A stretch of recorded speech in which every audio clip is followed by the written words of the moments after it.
on the list 3 questions from the Vice Speaker, Senator Frank Blas Jr. and Senator Espaldon.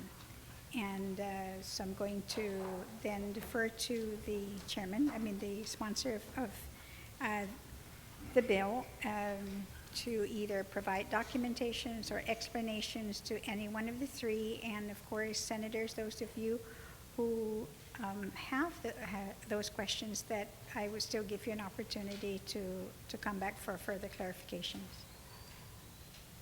Is that understood? Okay, Senator Rodriguez. Good afternoon. Thank you very much, Madam Speaker.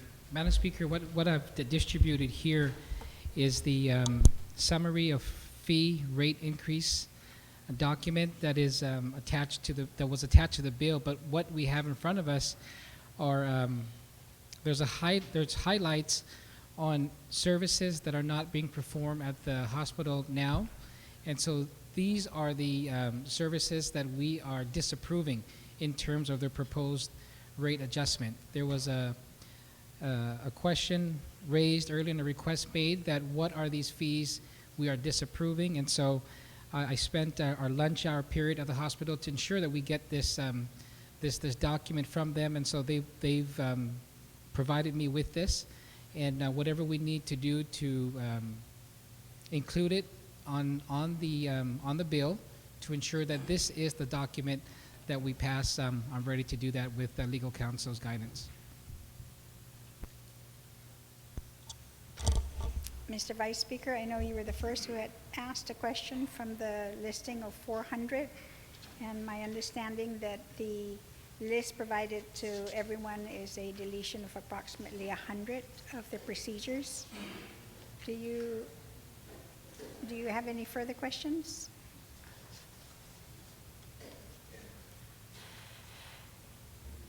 Madam Speaker, just on the first page, I have a difficult time believing that that first one marked is not something that's currently being done at the hospital currently. Admittedly, I'm not a woman, but those of you, I can't believe that they haven't been doing mammographies there since, unless I can be informed where it's being done. I would have thought that some of that's being done at the hospital. I thought, in fact, they won't do it. Clinics. They're mostly done in clinics now.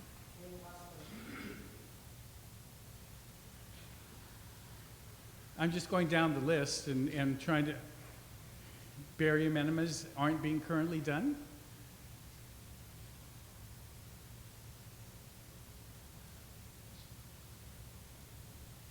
Madam Speaker, I'm not going to belabor the point. I've decided on how I'm going to vote, so I could get up but it'd be just nothing. Never mind.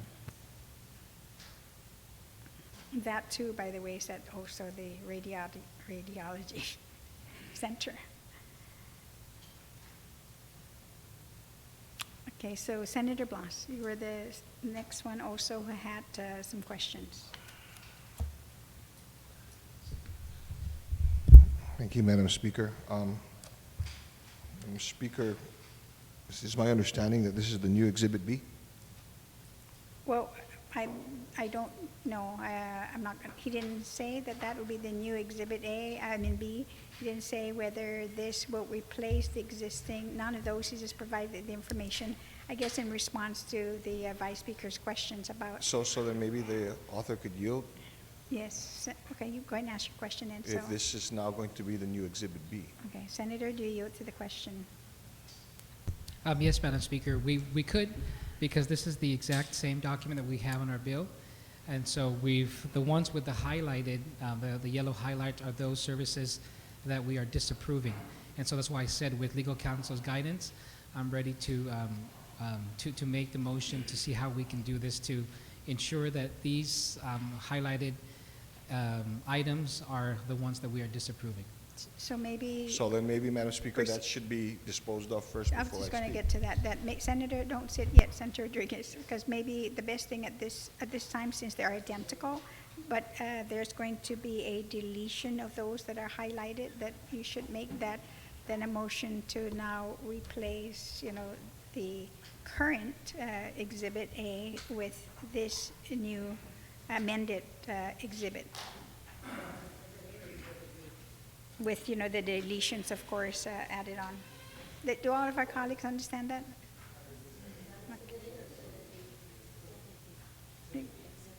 Exhibit B. The clerk said Exhibit B.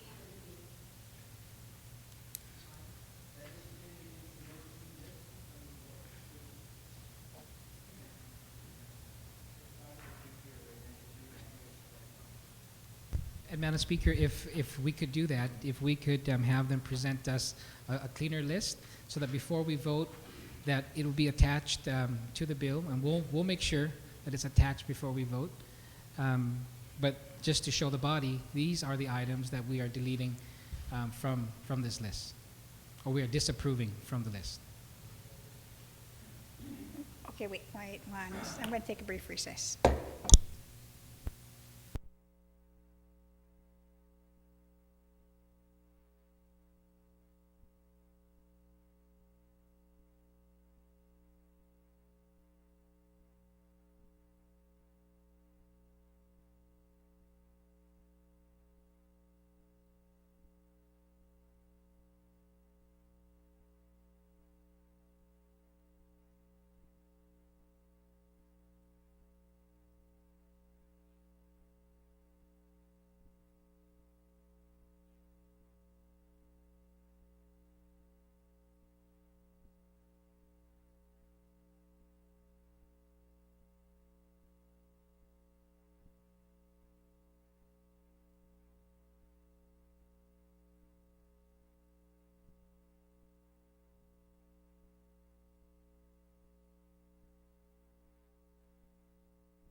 The legislature is back in session. Senator Rodriguez, you still have the floor.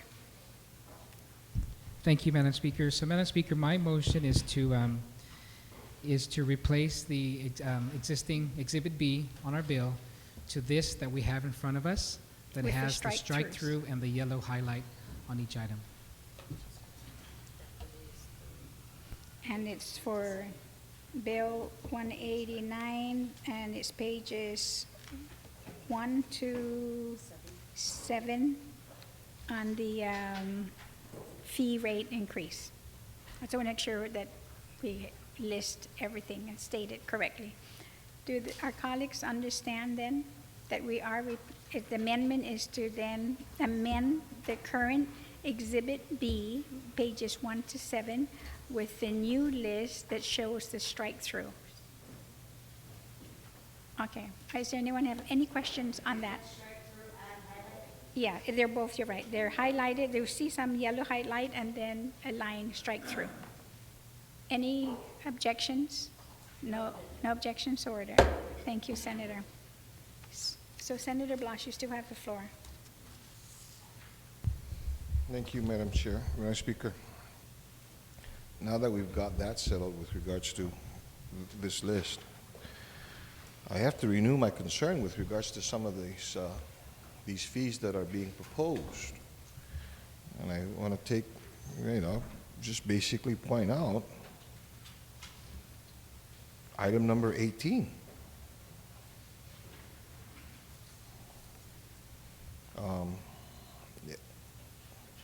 X-ray, aorta, leg arteries. The current rate is current rate is $50, and the 2015 Medicare APC is $2,560.42.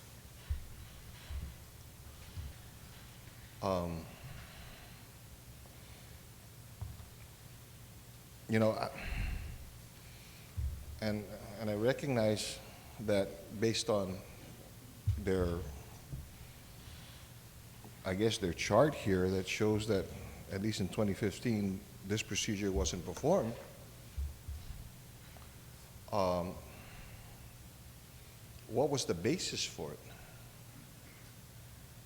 And if I was to question that with regards to the basis of that, what's the basis for the other proposed increases that we, that are here? And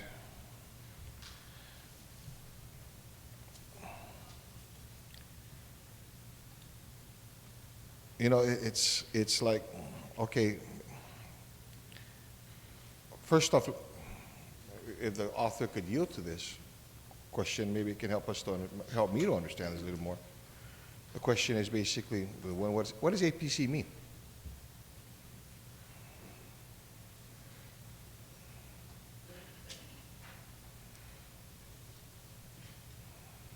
The author, if he was to yield to the question. Do you yield to the question?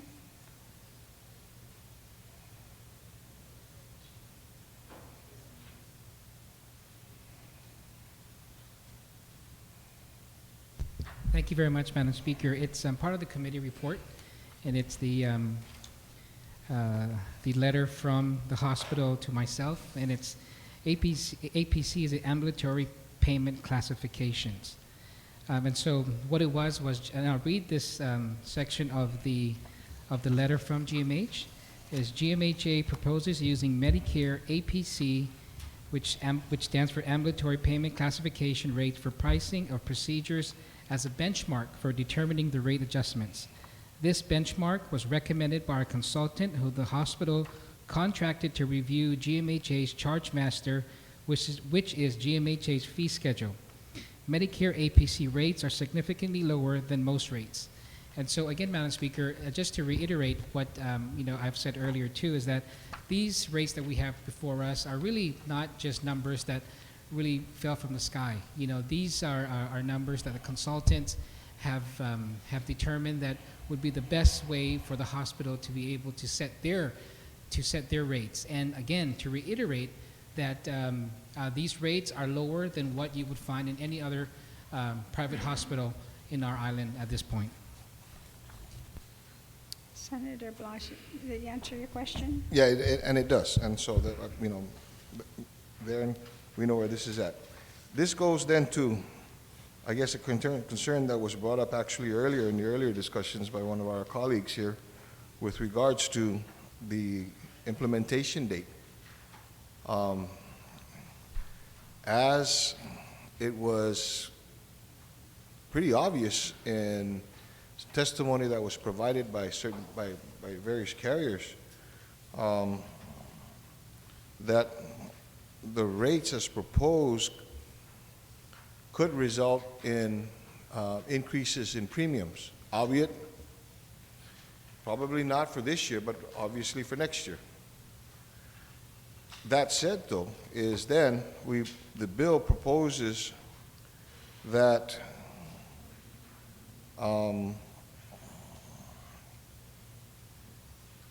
that the approval of these rates are contingent upon the execution of a third-party agreement, payer agreement, no later than March 1st, 2016.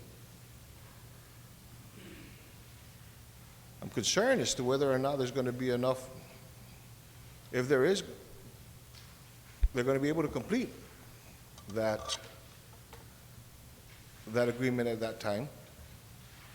And then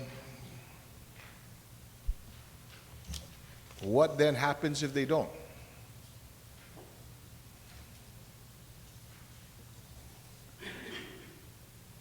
And so, I don't know what the fix is, what the fix will be for that. But, this is obviously something that's going to be probably very fluid. And is the inaction going to have to cause it to come back to this body with a different rate?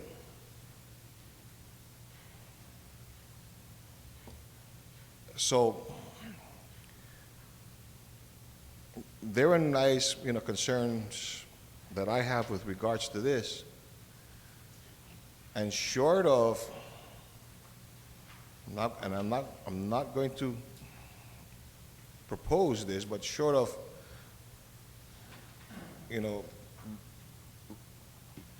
dissolving into the committee of the whole so that we can give them the opportunity to speak to it, I don't know whether there's going to be enough answers to questions that I may have to convince me to be able to vote in the affirmative for this. That said, though, I recognize that there has to, there may be a need for an increase in fees since it hasn't been done in quite some time. I'm just concerned with regards to whether or not we're gonna meet this deadline, or is this an exercise all for naught? So I just bring that in as far as a point of concern. And I will continue to hear the discussions, that will be generated by my colleagues with regards to this bill. Thank you very much, Madam Speaker. You're welcome. And the third senator who had a question was Senator Espodan.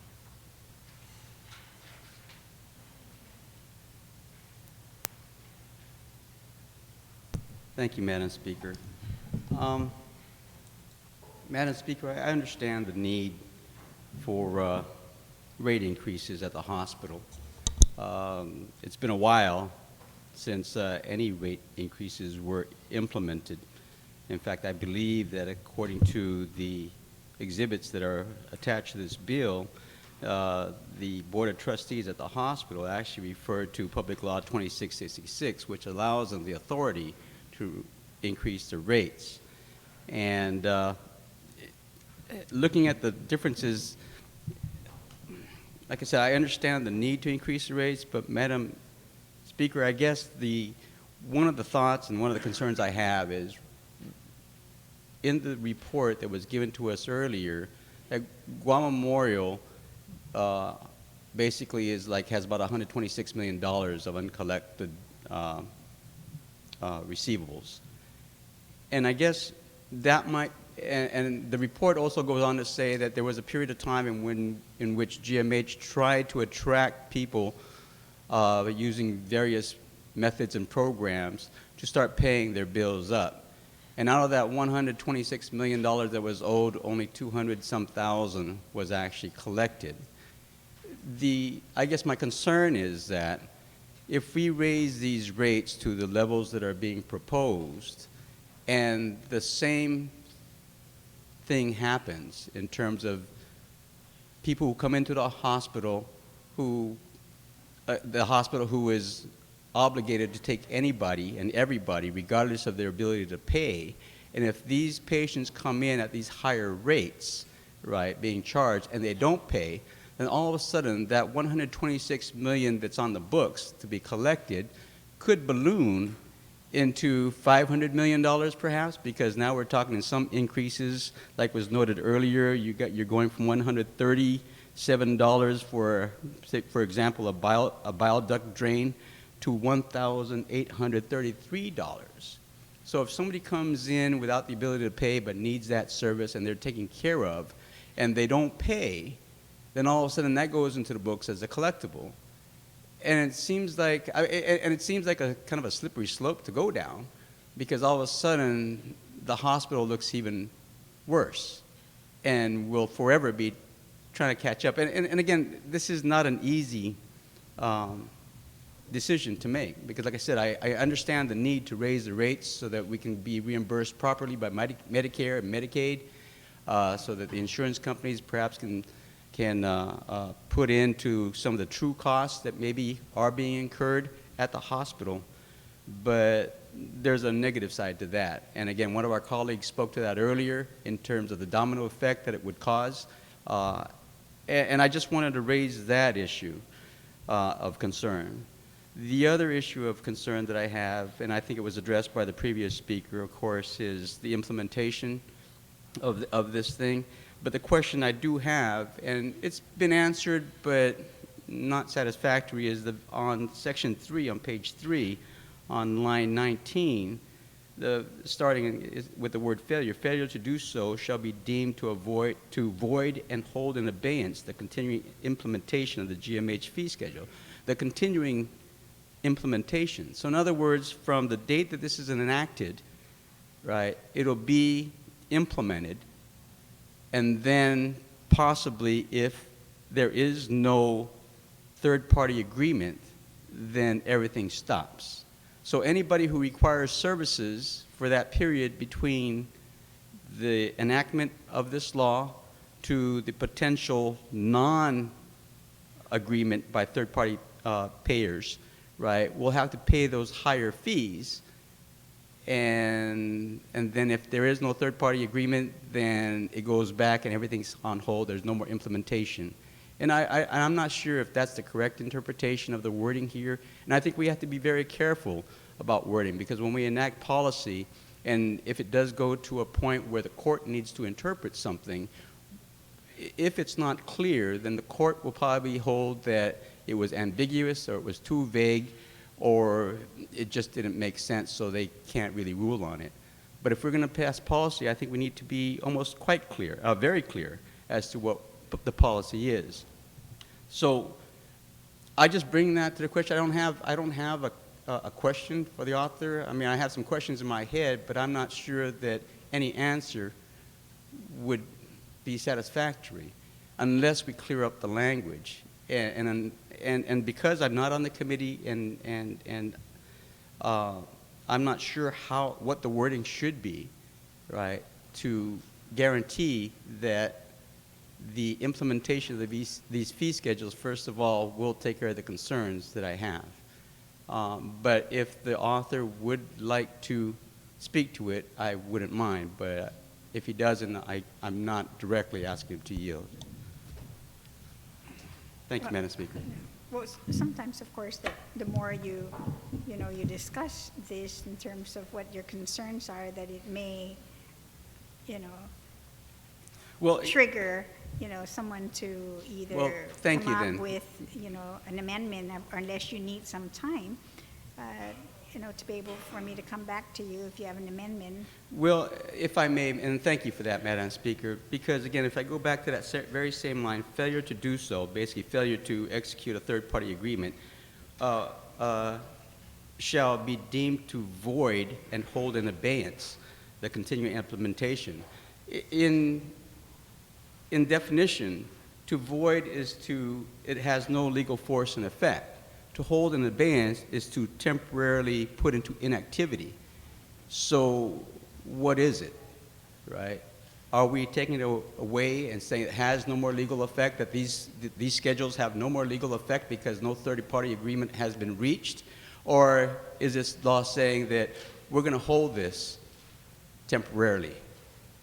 And again, those are two different scenarios, where one has no legal effect and the other says, no, it has legal effect, but we're just not going to implement it.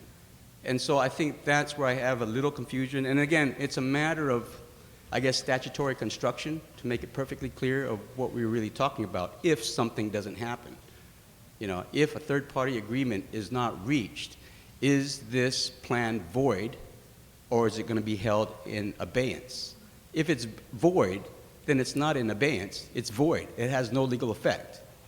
If it's held in abeyance, then it does have a legal effect. It's just put aside temporarily. And so that's one of the issues that I think, in terms of statutory construction, that we need to at least try to understand and figure out to help make this plan work.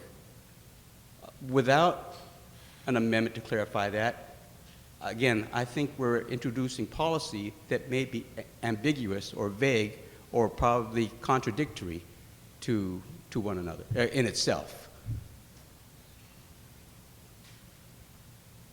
So no amendments. I cannot make an amendment until I understand what the true intention of the bill would be, of the policy would be, that if there is no third-party agreement, what is it going to be? Is it going to be void or is it going to be held in abeyance? Is it going to have no legal effect or is it going to just be put to the side until we figure out how to move forward from there?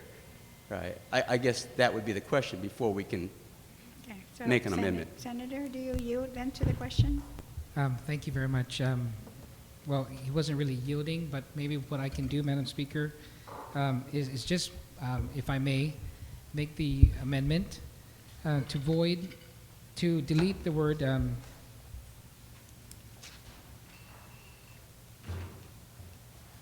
Void deemed to void, and so it will read, to do so shall be held in abeyance.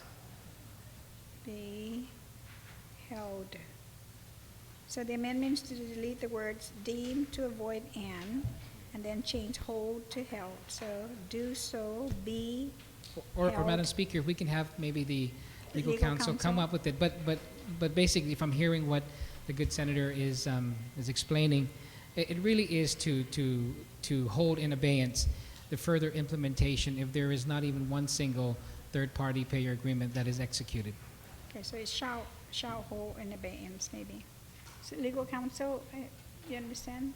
Okay, does everyone understand exactly what it is? It's just to basically delete the word to void, but somehow to come up with proper language that it would be held or to hold it in abeyance. Are there any objections? Yes, page 3, line 20. Okay, any objections? No objections, order. Senator, you still have the floor. Thank you, Madam Speaker. And then the follow-up thought on that would be, how long will it be held in abeyance for? And I guess maybe even, if I may go back, maybe the real question before that one is that, does it only take one third-party agreement for this thing to be implemented, even though other insurance companies may not have signed a third-party agreement? Or does it take a certain number of third-party payers to agree to it? Senator, do you yield? Yes, ma'am, Madam Speaker. So the intent, well, first of all, let me back up a little bit. We really don't want them to go down this road of having to hold in abeyance this rate adjustments if we do pass it today. We were told, as I'll reiterate what I said earlier, that the hospital CEO had indicated to us in a hearing prior to the hearing on this measure that a agreement, is very much possible by the end of this year.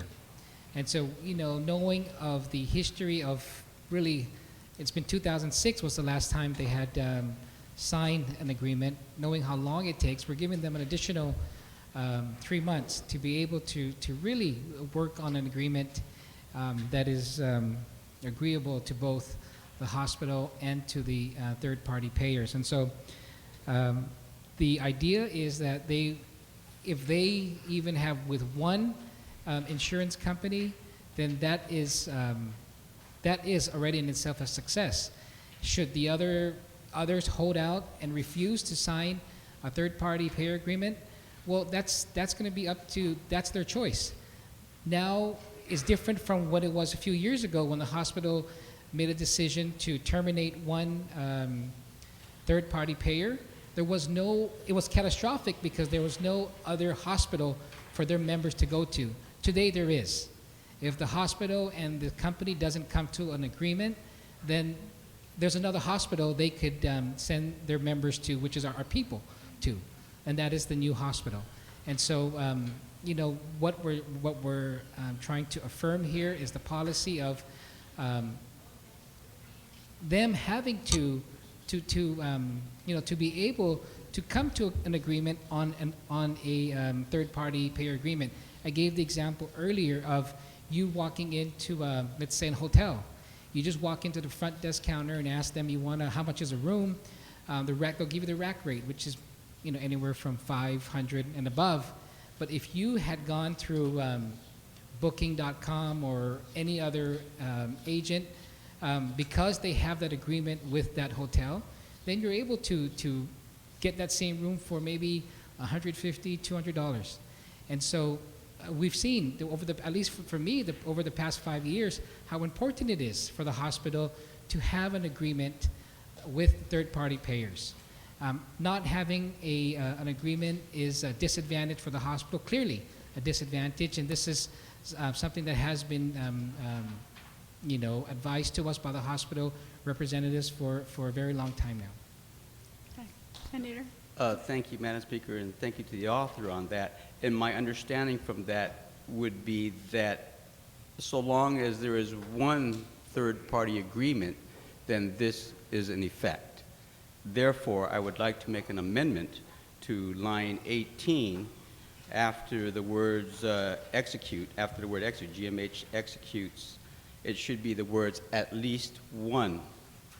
The words at least one. I mean, from the understanding that I had from the explanation by the author of the bill, that as long as there's one third-party agreement, that the implementation continues.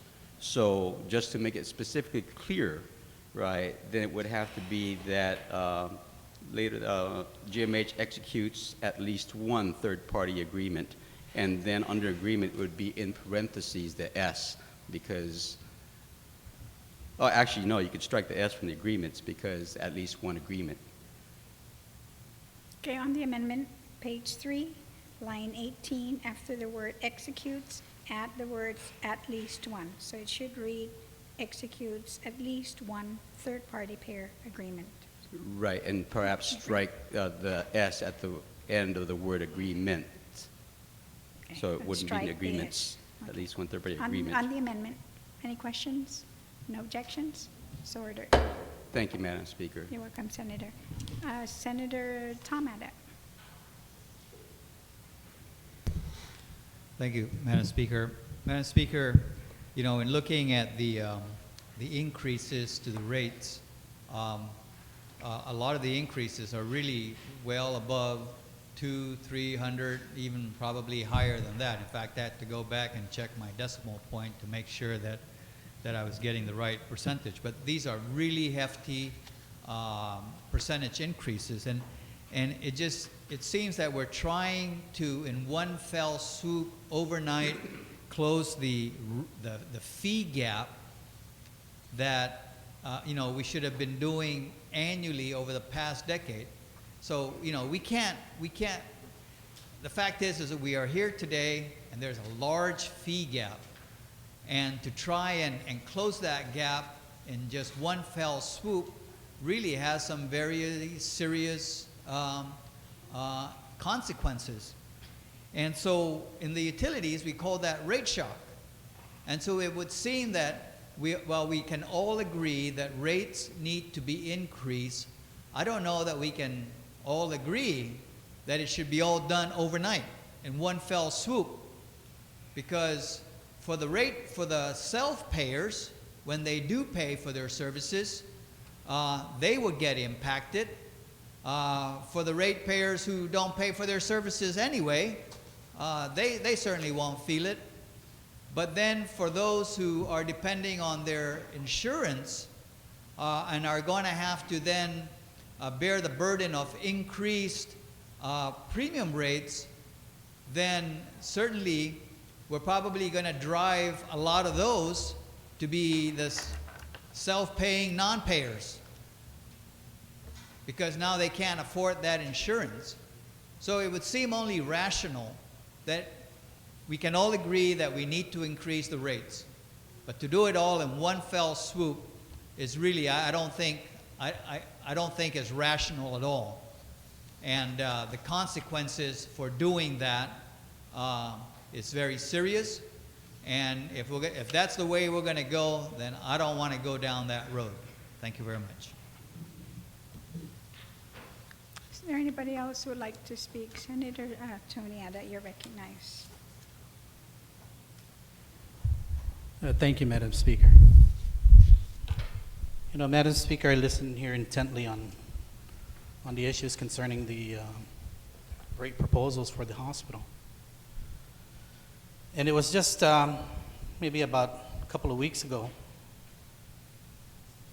And I was cleaning out my mom's room.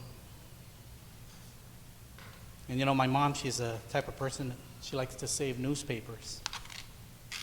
It's so interesting that she just happened to save this one newspaper that says, GMH needs more cash.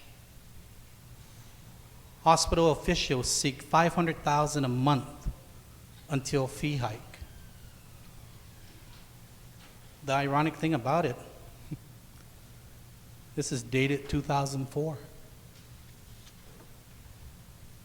So I don't think it's, as the previous speaker said, it's one swoop. I think this has been an ongoing issue for at least 11 years now since the newspaper was dated. And according to the article, since 1997, I think there was the last rate increase.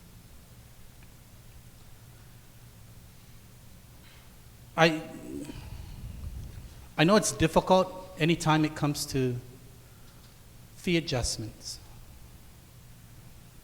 And our government is not in the business to make a profit,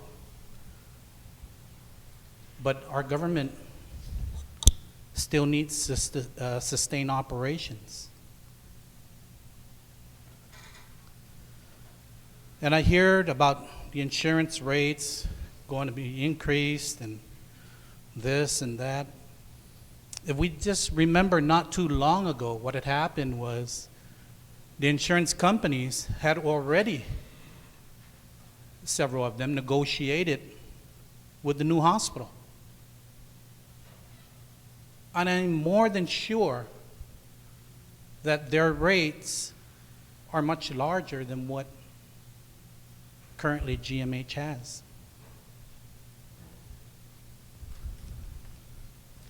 You know, in the article, it turned around and it said, collections are not enough to pay for the hospital's costs and past debts, thanks in large part to uncompensated care the hospital is required to provide to indigent patients.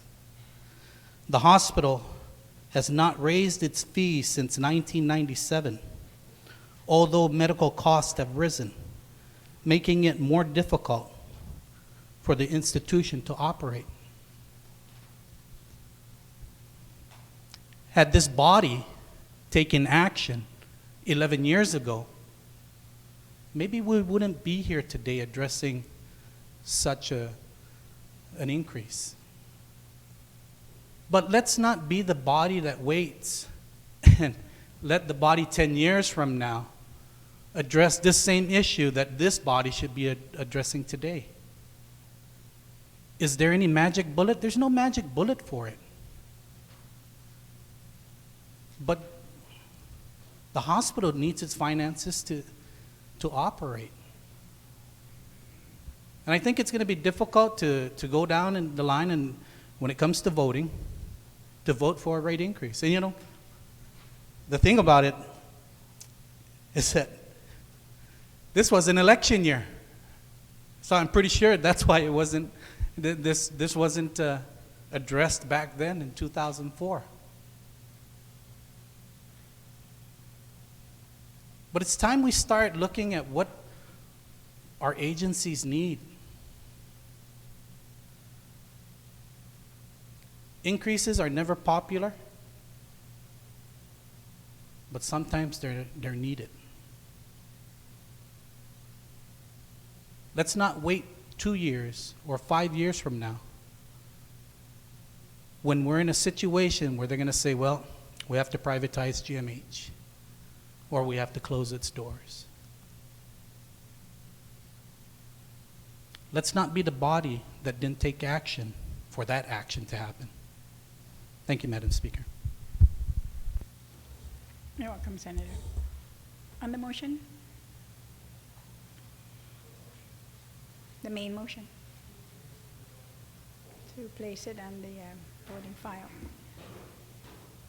No one? One more time before I ask the author to close. Senator Rodriguez? Thank you very much, Madam Speaker, and thank you very much to our colleagues for the discussion.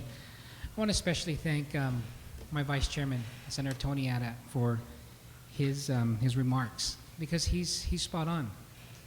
You know, and I believe I mentioned this earlier on when I did my opening, is that as long as we are operating a government hospital, these are the the facts of life that we have to deal with. Part of that fact of life, Madam Speaker, is that when we talk about fee increases and rate adjustments, nobody likes that. It's not popular. I understand that. However, I hate to say it, but a lot of times it's always referenced as the sins of the past.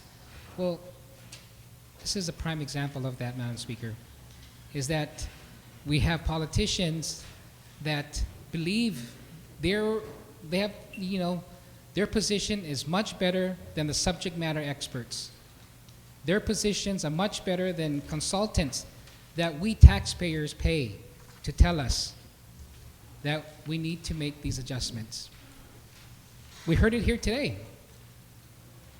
that, we shouldn't be taking the road, we shouldn't be taking this direction. We need more analysis. We need more focused oversights. Madam Speaker, the good Vice Chairman has indicated how long the hospital has been trying to seek this rate adjustments.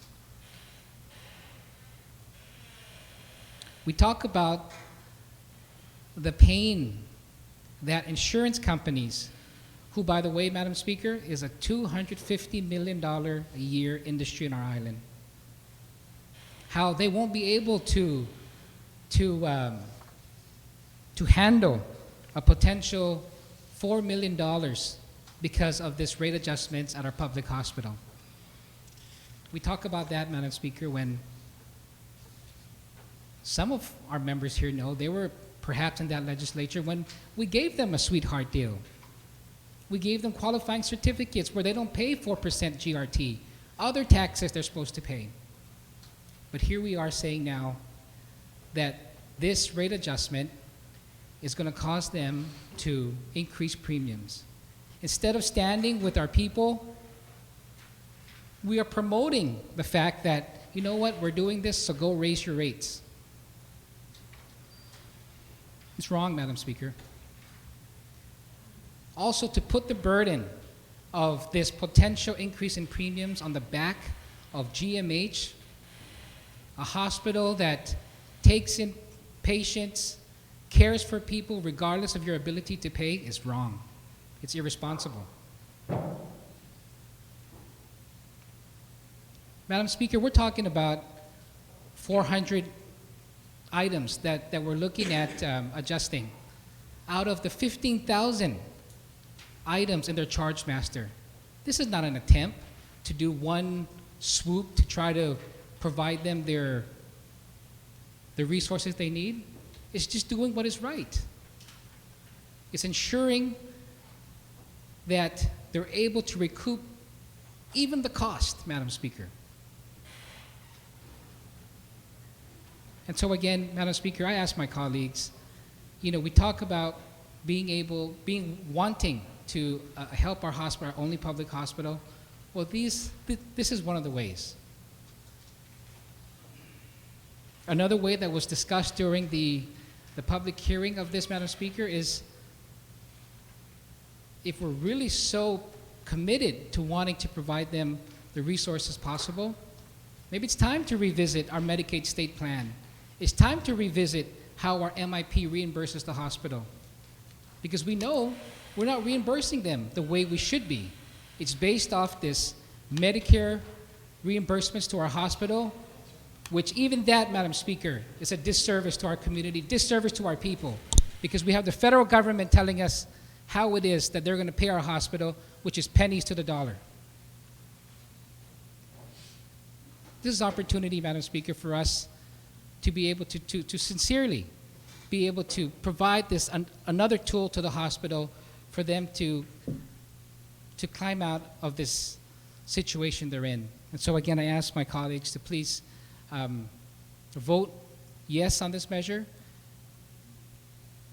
If we've done nothing, Madam Speaker, then this proposal will lapse into law on November 26 or 27, and nothing, and even the services that are potentially pass-through services will go into effect. But that's not what the committee did, Madam Speaker. We we took a responsible approach to dealing with this, looking at what the concerns were, and coming up with this compromise. And so I'm asking my colleagues to seriously look at what we have done with this measure, and again, to please consider voting yes. Sidus Masi, Madam Speaker. Welcome, Senator. So on the motion then to send Bill, where I forgot the number, 189 to third reading file without any objection, so ordered.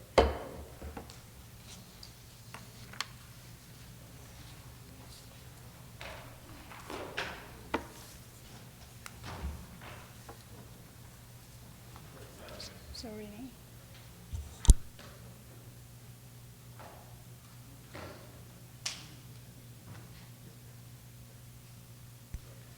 Bill number 201-33, Senator McCready, you're recognized.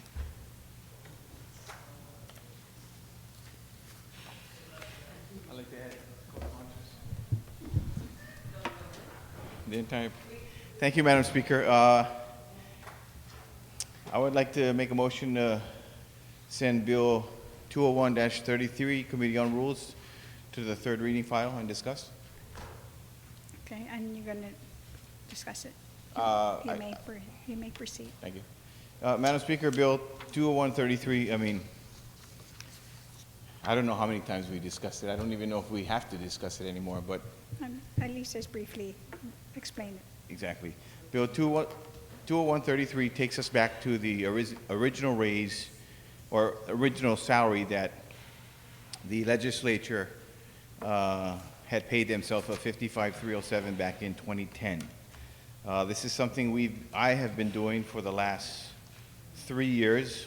Myself and then Senator Michael Imtiaco introduced Bill 3032. It didn't pass.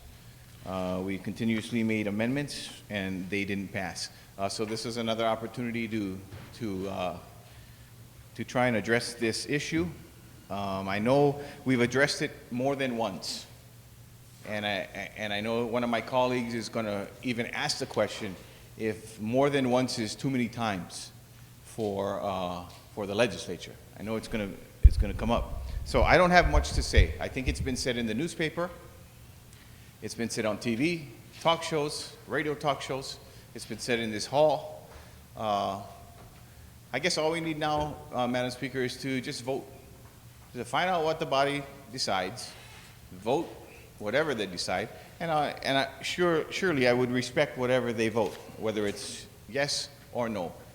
So as far as the conversation about our salaries and where it should be, I think we've said enough, and it's time now that we just take action. Thank you, Madam Speaker. You're welcome. Senator Blas. Thank you, Madam Speaker. I just a point of order here. You know, Madam Speaker, this body operates in a set of rules that is presented and is voted upon on our first day. And in our set of rules contains how this body is supposed to operate and the parameters that it operates under. And these set of rules, our standing rules, basically provide us guidance and the path that we're supposed to take. And that if it's not in our standing rules, we have a section in our standing rules, basically Rule 5, Parliamentary Law Governing Procedures. Section 5.01, it says Mason's Manual of Legislative Procedure. The rules and procedures contained in the 2010 edition of the Mason's Manual of Legislative Procedures shall govern the legislature in Guam in all areas to which they are applicable and which are not inconsistent with these standing rules. So I'm going to refer, Madam Speaker, to Mason's Manual.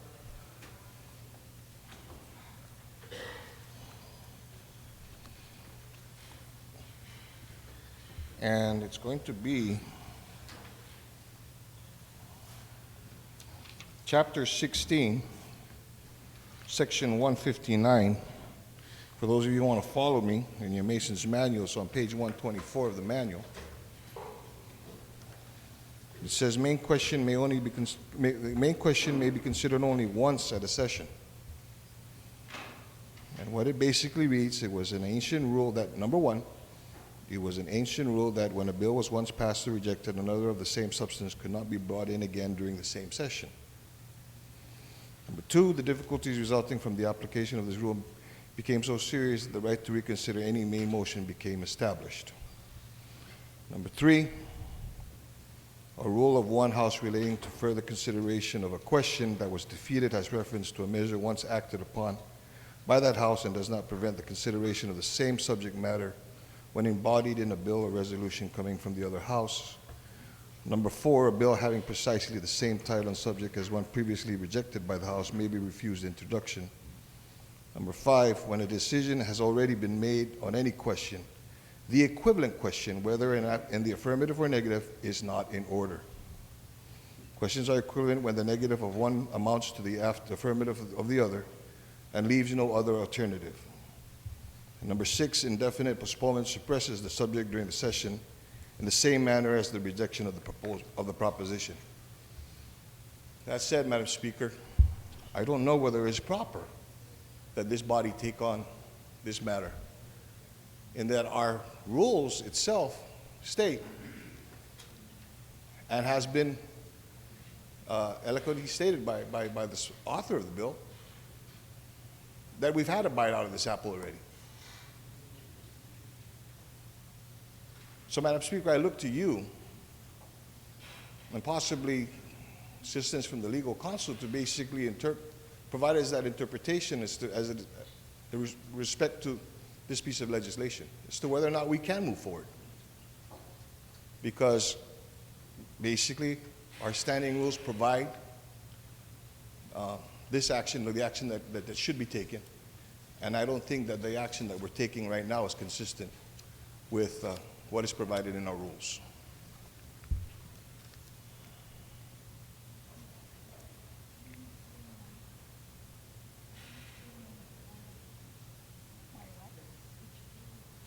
Oh,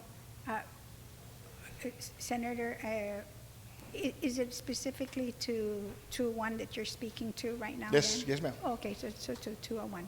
We're on 201. I can't speak to any other bill. You're right, okay, I just wanted to make sure. And I know, and you're right, that whenever the standing rules, is silent on a specific issue, that we refer to Mason's rules. Yes, ma'am. And I will do just that, and I will, of course, confer with legal counsel, so I'm going to need to call for a recess. Okay. Thank you. Okay.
The legislature is back in session.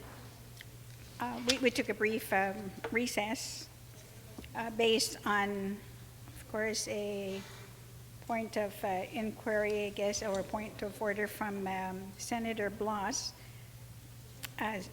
speaking to, which in our standing rules, Rule 5 on the Parliamentary Law Governing Procedures, that that we would revert to Mason's Manual of Legislative Procedure, which normally governs then the legislature in areas which are considered applicable or are not inconsistent with our standing rules, or even silent on some of the issues that is not specifically addressed. And reference was made to Section 159-1 of the Mason's Rules of Chapter 16. And if you have your book with you, it's on page 24. And without having to read, the 6 different scenarios, but primarily the first one, and I quote, that it was an ancient rule that when a bill was once introduced or rejected, another of the same substance could not be brought in again during the same session. And for those of you who've known me, is that I do go by the rules, and not only conferring with legal counsel, but actually even looking at the bills themselves to do a comparison. And the bills then, the particular bill that is in question is Bill 201-33 COR, and specifically Bill 4-33 LS. And these are, in the analysis, the difference in the following ways that are not of the same substance. The restorations of salaries are different. 201 affects the salaries of only senators. Bill 4 effectively restores salaries of those affected by Public Law 32-208 to the amount that existed prior to Public Law 32-208. And the differences are definitely highlighted by the referrals of these bills to different committees of 201 and 4 to the Finance and Taxation. And of course, this referral was ratified in recent COR meetings. So,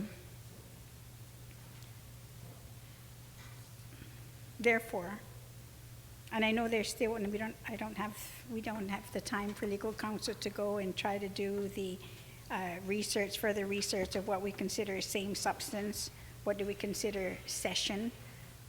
Do we consider session on this particular day, the first day in January to December as one session of a 2-year term, and then the next January will be the second session of the same term? But I think just in general, when we're looking at the substance of the bill, that they're definitely, they're not of the same substance. And so my ruling is that they're not. Now, I always advise the body, and that you have every right, of course, is notwithstanding our standing rules and the Mason's rules also, is that you can always challenge the decision, the chair's decision, and that would then, I would have to call for a vote, and it would take 8 votes. I'll call for the question, ma'am. Okay. So then the question now would be then, of course, is that my decision was that they're not of the same substance, and now I'm going to ask my colleagues then to decide then, or vote. Yes. So, yes, so you're going to make, I'm sorry. I know you said call for the vote, but you need to make a motion. I'm sorry. Ma'am, I move to call for the vote. Move to override the decision of the chair. So the motion then is to override, challenge my decision. Yes, the speaker's decision on the subject matter, then that they are not of the same substance. So Point of information. Yes, We're voting Senator. on the override of the chair, meaning Yes. if you're raising your hand for a vote, you are saying That that you you disagree believe with that the my both decision. bills are different No. or similar. I'm sorry, No, similar. if you raise your hand, that means you are to overrule my decision. That If means you you raise don't your agree. hand, that means you're saying that the bills are similar. The No, body you- is going to say the no, bills no, are no. similar. What it is just that you are just saying that you object to. Whatever you, how you feel, you're just objecting to my decision. And my decision is saying basically is that they're not the same. But the remover of the motion is saying that it is the same. You're right, you're Madam right. Speaker, that needs to be a clarification because Yes, based on the motion, He's saying they're the that same, and the decision of the chair is that they're not the of the same. speaker is that they're not the same. Yes. So now, those of you who disagree with my decision now would then raise your hand. So those then who disagree, Point of information. So all of those who agree that the bill should not move forward should raise their hand, correct? The people who raise their hand are the people who don't believe. one more time, Senator Blas, repeat your motion so that we can get this clear to everybody. My motion is to overrule the decision of the chair with regards to whether or not this bill is similar to a previous bill, okay, acted on by this body. That's exactly what I said. So then that means that because I said my ruling was that they are different and you disagree with my ruling, so therefore now you have to, he needs 8 votes, yes. 8 votes to override my decision, overrule my decision. So all in favor then of Senator Blas's then amendment, motion, please raise your hand.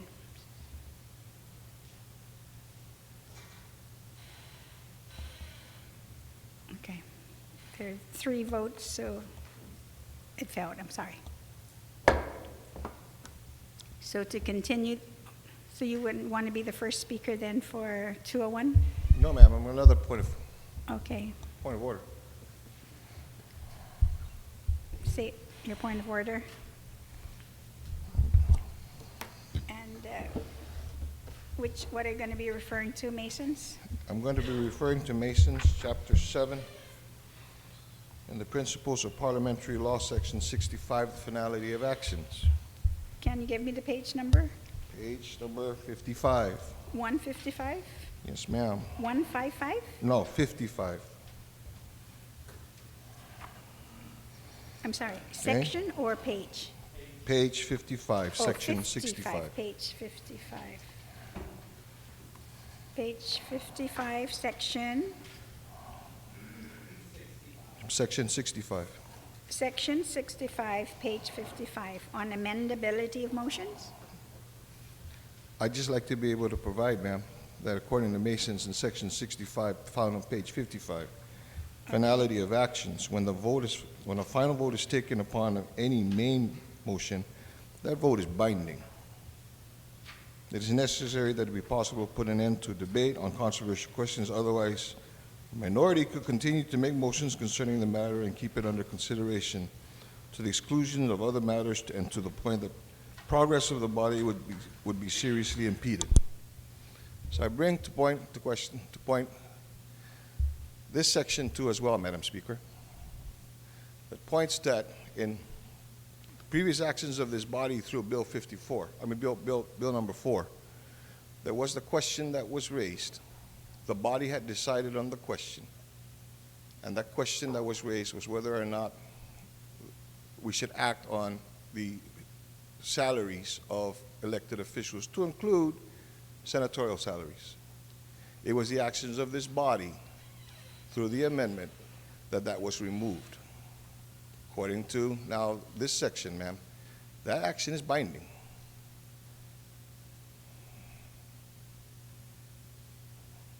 So again, I look to you, Madam Speaker, for Your decision on this matter? Thank you. So I'm going to take another recess.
Legislature is back in session.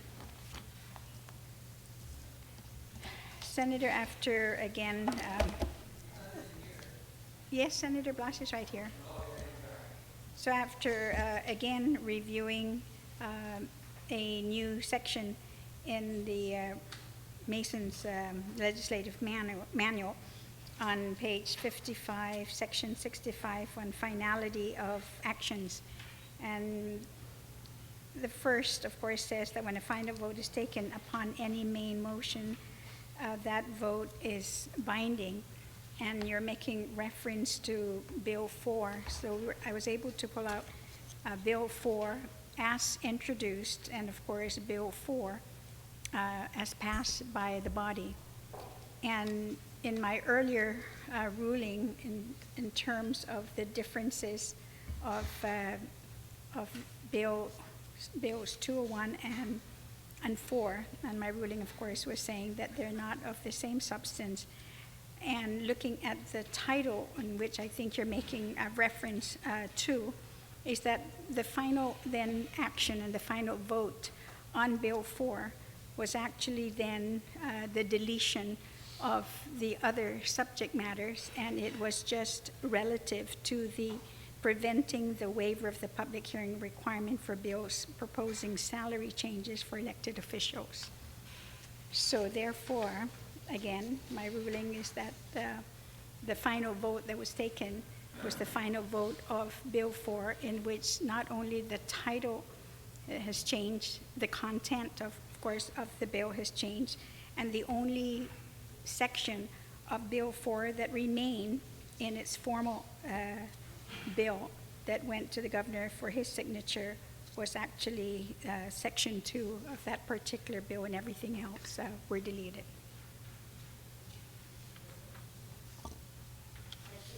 Which is the public hearing for salary changes for elected officials.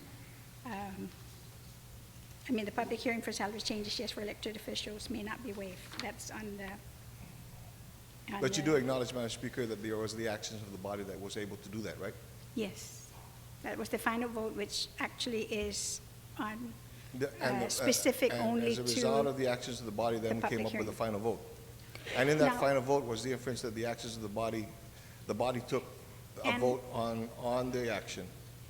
Yes, and also I know in that particular section, when you read further on page 56, that if the legislative body passes or refuses to pass a bill, that bill which is disposed of for the session unless the vote is reconsidered. And that has been action, of course, that the legislature, have always taken, is that if motions of this class fail to pass, they can be made again when the situation has so changed that the members might reasonably vote differently. And, so it's whether you want to read that loosely or not, is that, and we have actually done that many times, considering the motion would be considering the actions of this body, is that they want a reconsideration of the vote, notwithstanding, of course, usually the House rules, then recall for that particular vote. But the final vote in this case is not something to reconsider the actions of this body, in a sense, to re-vote again, because the final vote on Bill 4 that went to the governor's office for his signature, which became public law, no longer contained the subject matter. Madam Speaker, I think that the actions of the body is referred to as, it referred to the actions of the body on Bill 4.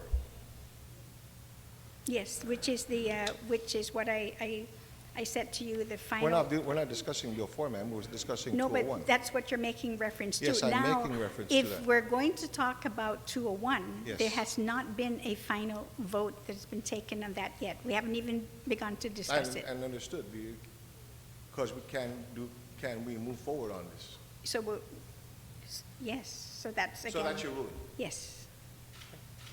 You want to challenge me again? No. Oh, okay. So we're going to move, Senator. Question, Yes? Madam Speaker, can I have your rulings on both in writing, please? Okay, we'll put them together and then get it to you. So, does everybody understand? Does anybody want to challenge the chair's decision?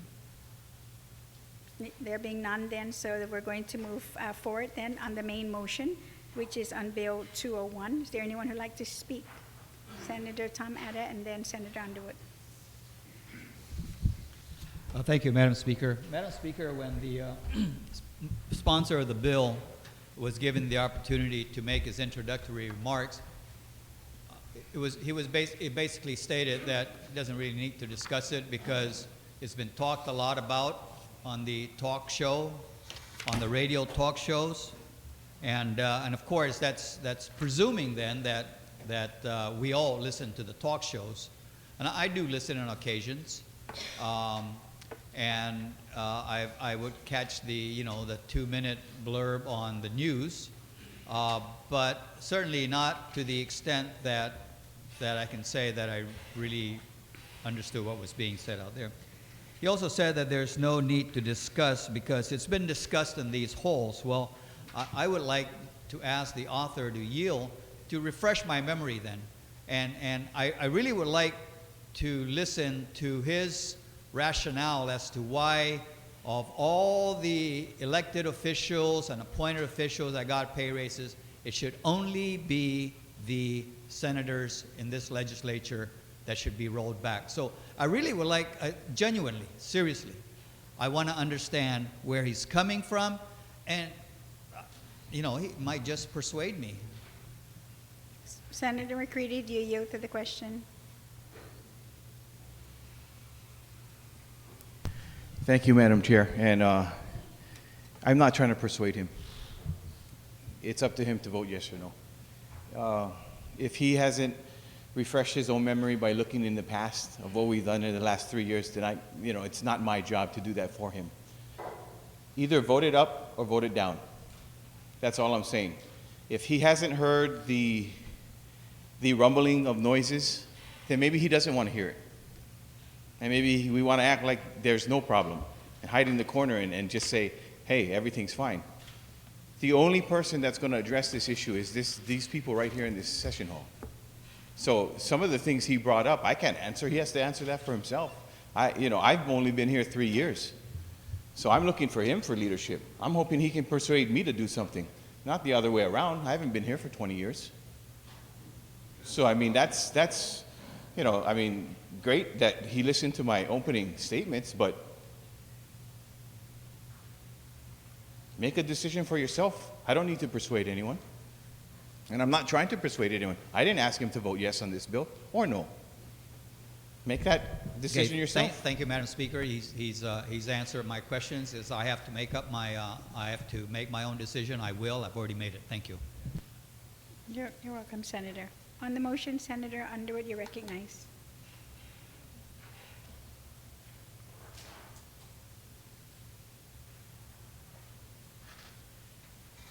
Thank you, Madam Speaker, for the opportunity to speak on Bill 201-33. I also thank the author of Bill 201 for bringing this important matter to the floor once again.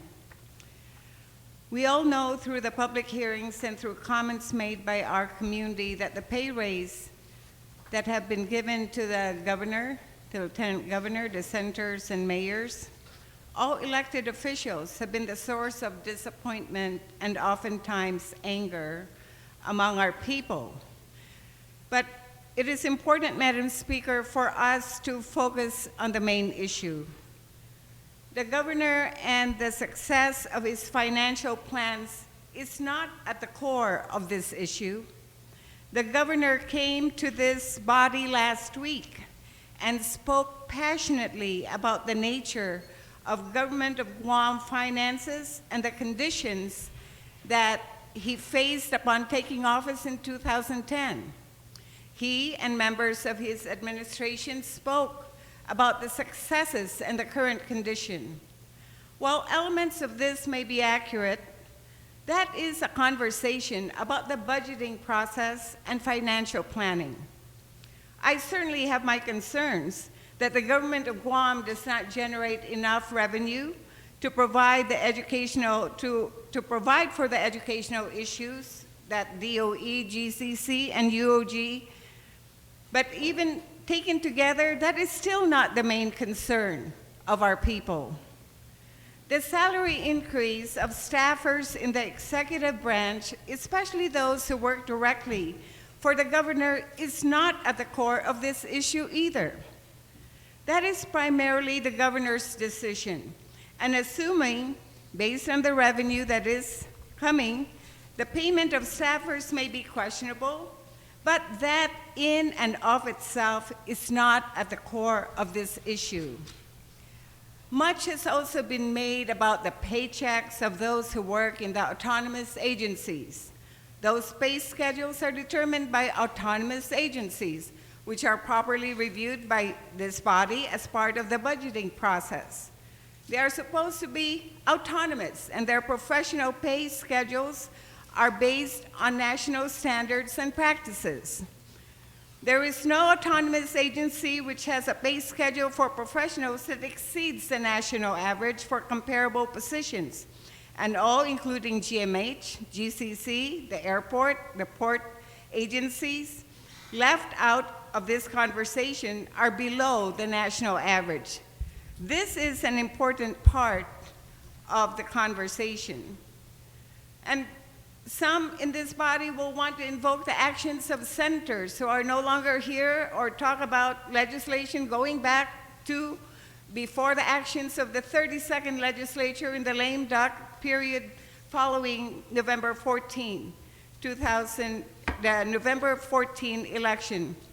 All of those actions are important, but again, those actions are not at the core of the issue that we confront today.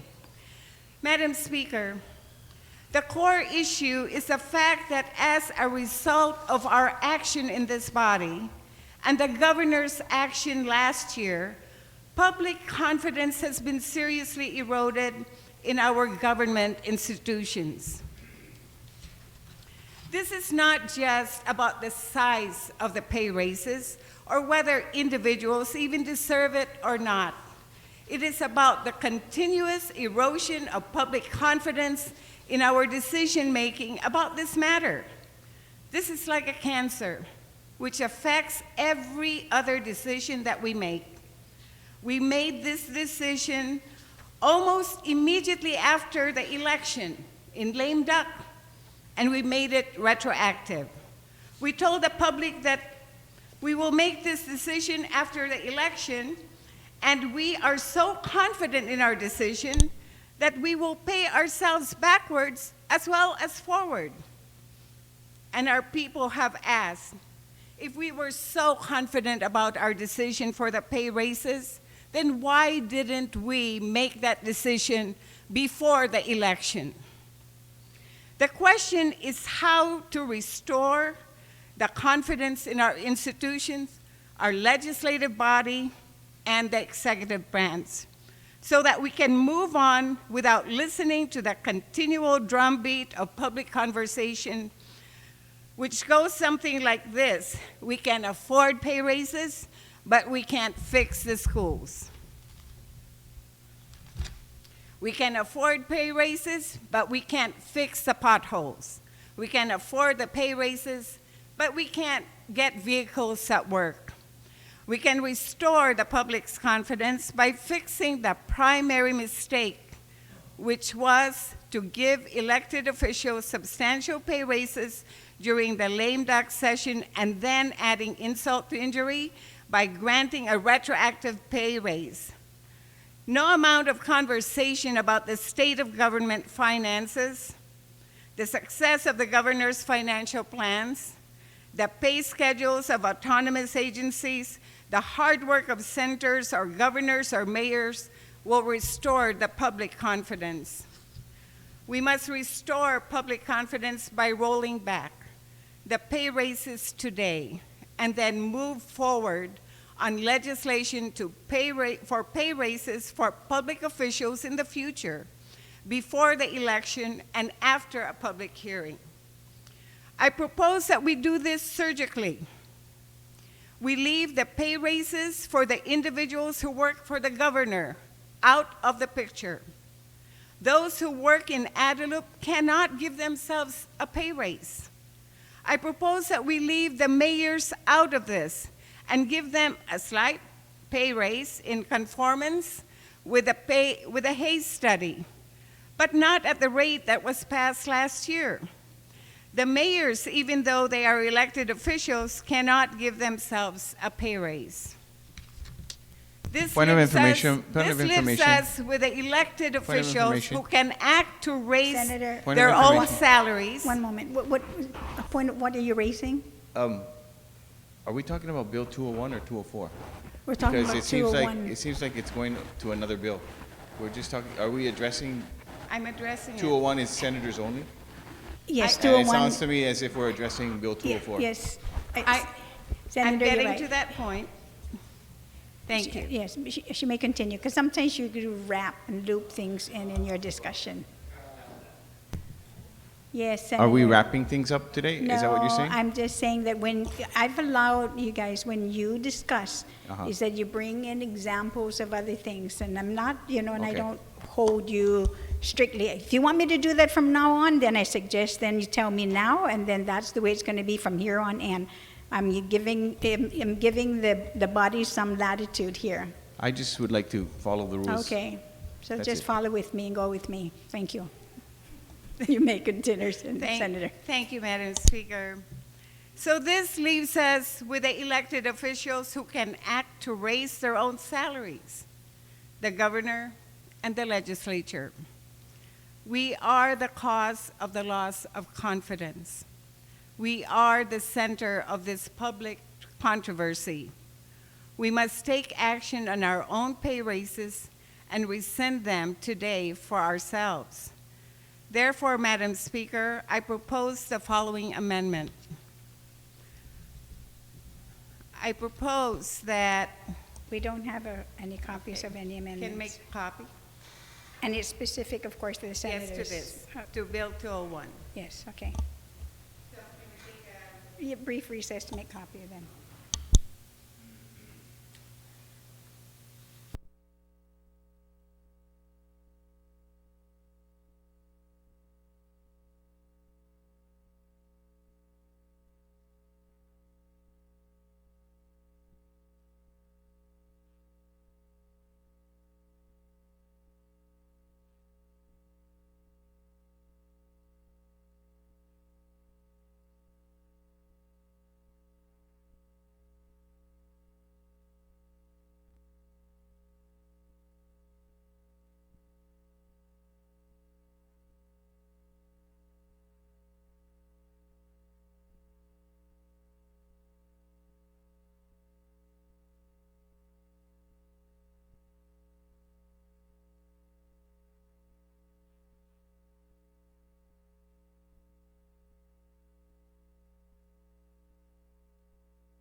Everyone should have a copy of the amendment, and Senator Underwood, maybe now you can read your amendment and then you can Okay, speak so to it.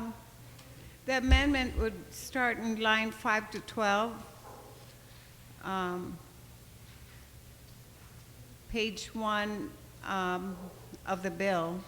And Section 1 of Bill 20133 will be replaced with the following: notwithstanding any other provision of law, statutes, executive orders, regulations, or compensation plans to the contrary, all laws, statutes, compensation plans, and compensation rates of Imagalahin and Isigundo na Magalahin Guahan, whose compensation was affected by the enactment of Public Law 32-208, are hereby reenacted to the language and amounts that existed prior to the enactment of Public Law 32-208. And the rest of the bill, that's the only amendment that I have to the bill, Madam Speaker. Anyone who'd like to speak on the amendment? You're right, you may object, but they're still calling for those who'd like to speak. Senator Munya Barnes.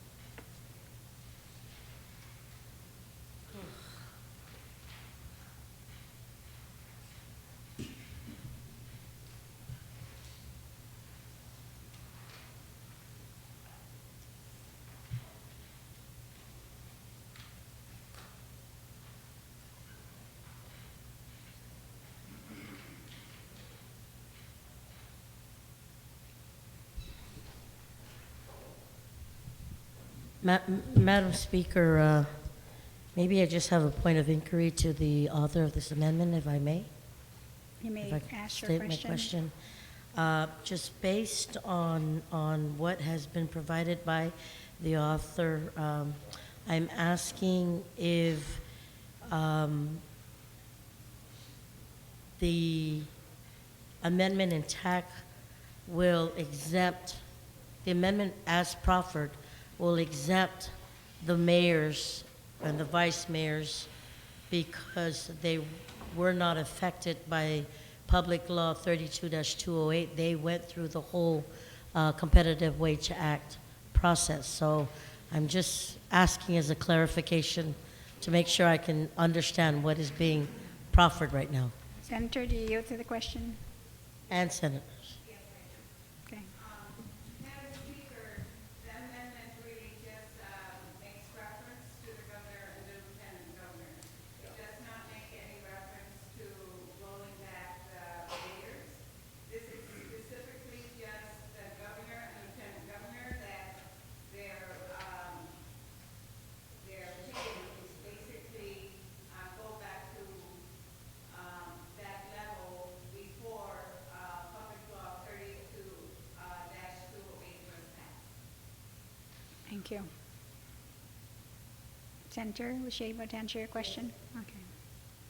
On the motion, hearing of Senator I'm sorry, on the amendment.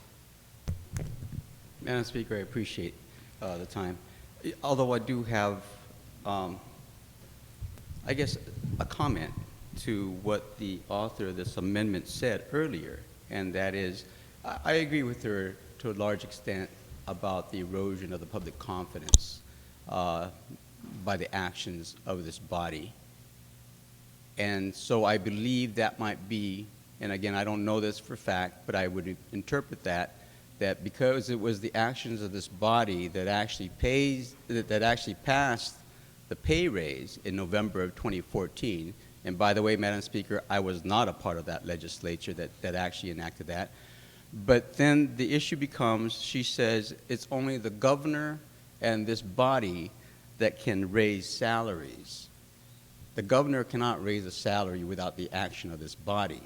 But that was the justification for putting on the governor and lieutenant governor on this bill, which addresses the removal or the repeal of the senator's salary.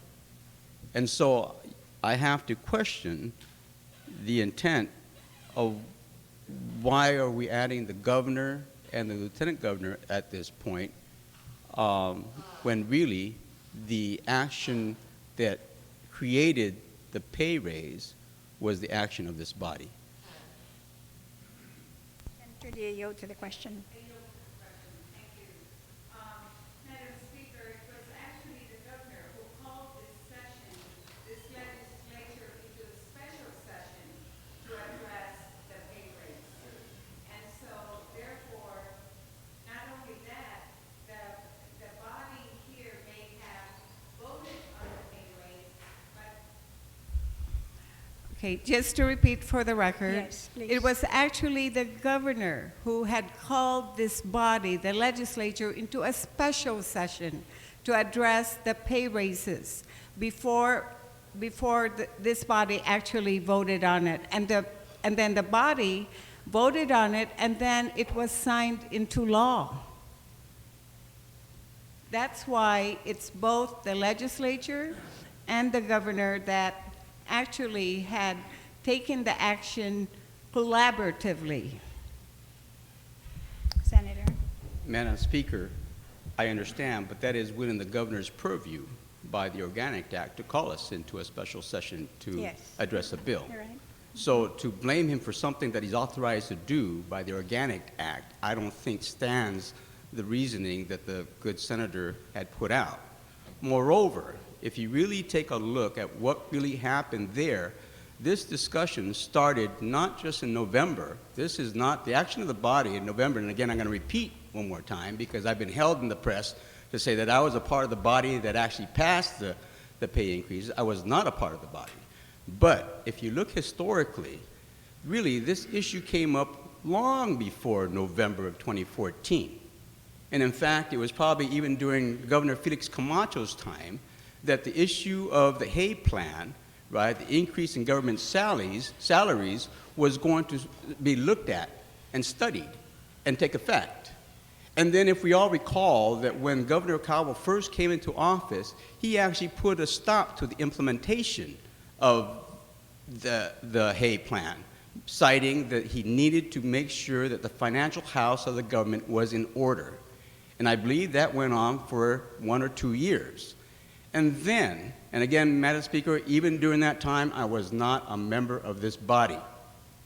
And then, in the Budget Act for fiscal year 2014, which was heard in September of 2013, 2 years ago, right, there was an implementation by this body through the Budget Act that then implemented this Hay increase, this increase in salaries for the government. At that time, the body decided, again, of which I was not a member of, decided that there would be a partial implementation of the Hay Plan, right, to start doling out the increases that was recommended by the Hay Plan. And at that time, it was only for classified personnel. And it was only at half of what was only half was going to be given at that time, again, depending upon the financial health of the government.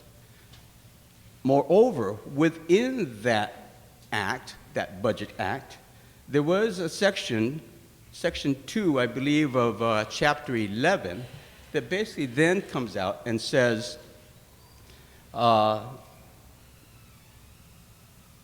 basically instructs the governor that Magalahi shall include in the final implementable plan to adjust compensation, classification, and benefits to be submitted to the legislature a recommendation to cover one of the following. 1, classified personnel only, or classified and unclassified personnel.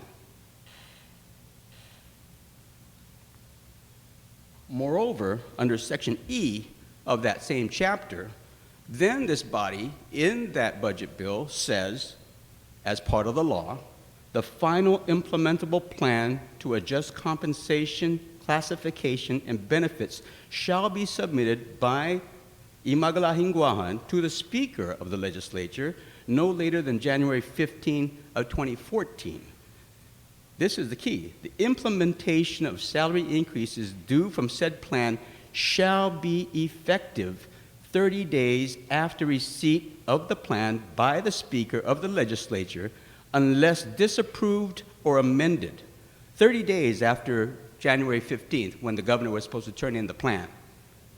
The legislature may approve, disapprove, or amend the plan prior to the effective date to ensure it is implemented fairly and consistent with the appropriated amounts. Now, it then goes on to say that the use of the funds at that time for 2014 could not be used for anything other than the classified ranks. However, then you go on and time passes by, and this plan was passed. This budget bill was actually worked on by this legislature and passed, right, with that provision included. With that provision included.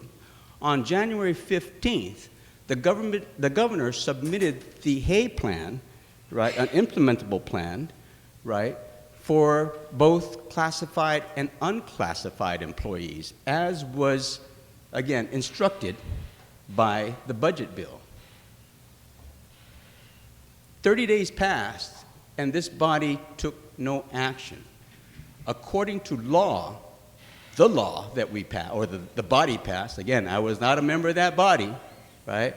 But according to the law that we passed, if the legislature took no action 30 days after the governor submitted the plan, then the plan goes into effect, in essence, right? And whether it was an oversight, whether it was a matter of timing, and I don't know what, right? Then a bill was introduced by one of the colleagues at the time in here that basically would repeal the increase, but only for the governor, the directors, the senators, and I think that's it. Oh, I think the attorney general was in there, and maybe the public auditor, right? But the governor, the executive branch, did go down the process that was dictated and mandated by the legislature. And so for us now to say that things happened out of the ordinary and it was hocus pocus on November 2014 really is not the day that we should be looking at. We should be looking at the historical trail that really led up to November 14th. So now to accuse the governor and the lieutenant governor that they are guilty parties in calling us into session in November 14th to implement a plan that was already implemented but then retracted later on by a bill after the fact, right? After the fact that the plan was implemented and retracted it, there was, Madam Speaker, by the time this legislature took action to repeal the governor's pay, the legislature's pay, the director's pay, and all those other entities I've mentioned, practically a month had passed, right, that the Hay was already implemented. And it wasn't until the repeal, and I forget what bill number it was, I think it was 164, something like that, and I can get you that exact thing. But it was under then our former colleague and highly respected colleague, Senator Pangilinan, who basically said, no, we're going to deal with this later on. They retracted it. And that's what I remember him saying. We will deal with this, we will deal with the classified and the unclassified first and not deal with the leadership at this time, just to make sure there were funds available and everybody was taken care of. So now then to call into question that, or at least to point a finger at the governor or the lieutenant governor at the time, who was the acting governor, to say they were culpable in bringing this issue back, when really it was an issue that was already enacted into law. And it was held back by a repeal until such time that the finances were okay. And so on November 14th, when this issue came during the special session,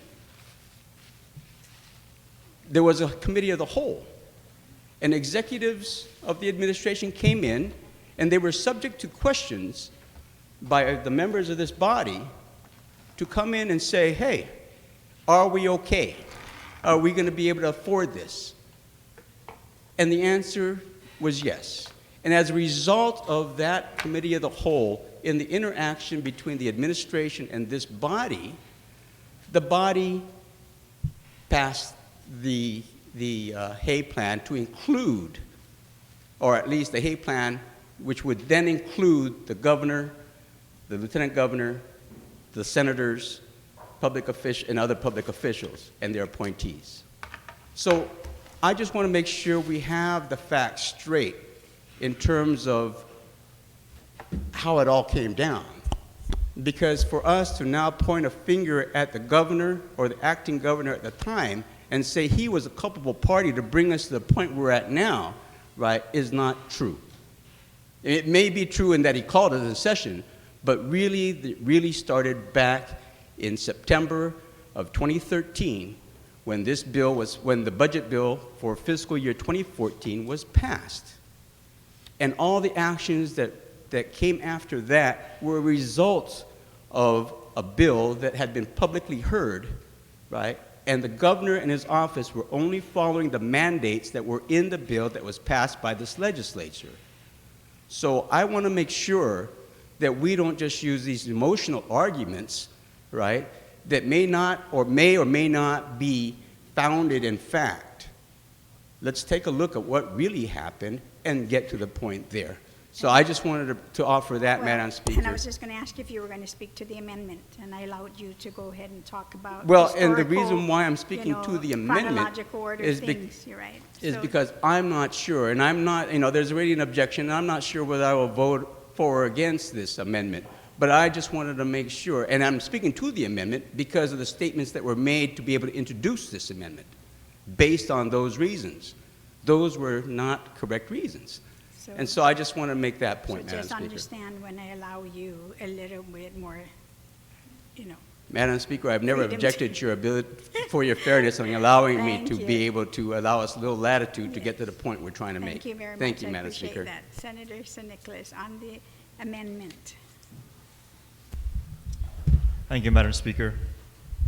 I think we need to, have additional clarity as to timelines, because the impression is being made that this whole course of events was set into motion and all we're doing now is just fulfilling what we originally intended, and that's absolutely not what transpired when we originally dealt with the Competitive Wage Act. The first thing we did when the Competitive Wage Act came before this body was we passed a bill that was going to have the government focus on a pay-for-performance perspective. The governor vetoed that, and then after he vetoed that bill, he went ahead and just implemented his Competitive Wage Act. I remember that we had all these deliberations amongst our colleagues saying, hey, we passed an alternative version of what he submitted.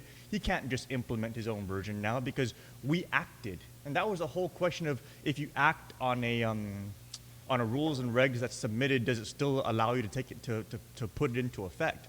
The governor did the exact same thing of the Chamorro Land Trust rules and regs where we acted and he said, oh, but I'm just putting it into effect anyway. He's done this already twice over. The first time he did it was with the Competitive Wage Act. And then when he did that, our late colleague said, hey, you know what, let's just reintroduce something and pull it all back anyway, and forget about trying to argue whether or not he can or cannot do that. Let's just make it very clear. And that's what we did. So first, we introduced an alternative version to what he submitted. He ignored it. He implemented his own version because he wanted these things. Ever since day one, regardless of what this body said, he wanted to push it through. He pushed through his initial submission. We repealed it. That's how that first transpired. And then the months ticked by, the election happened. Nobody said a single thing about wanting to go back and not only put those raises back into place. Nobody said they wanted to pay the retro for those things. That was never discussed. So my colleague who's introducing this amendment is absolutely correct. Except for one thing. It wasn't Governor Calvo that sent that bill down here in a special session. It was Lieutenant Governor Ray Tenorio as the acting governor who transmitted that to this body. He seems to somehow escape the dialogue. But the bill originated from him when he was the acting governor. Right after the election, the first act of acting Governor Ray Tenorio was to reinstate the pay raises and pay retroactive pay. That was his bill that he transmitted to this body. Now, the body voted on it. The administration officials came down and testified and said, yes, we can afford it. And that just takes us to where we are today. The question of whether or not we can or cannot, we'll talk about that, I guess, in 204. But my colleague in her amendment is absolutely correct, and it is proper. If we want to pull back these raises because it's the elected officials who did it, it has to go back to the source. And the source is Ray Tenorio.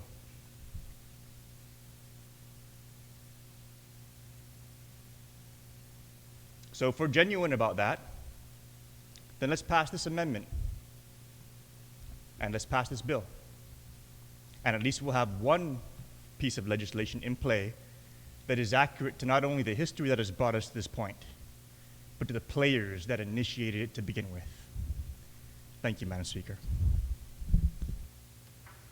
You're welcome. Is there anyone else who'd like to speak before I call the sponsor? I know you're objecting. Objecting. Yes, I Okay, got it. thank you. Don't worry. Duly noted. Senator Underwood, then to close.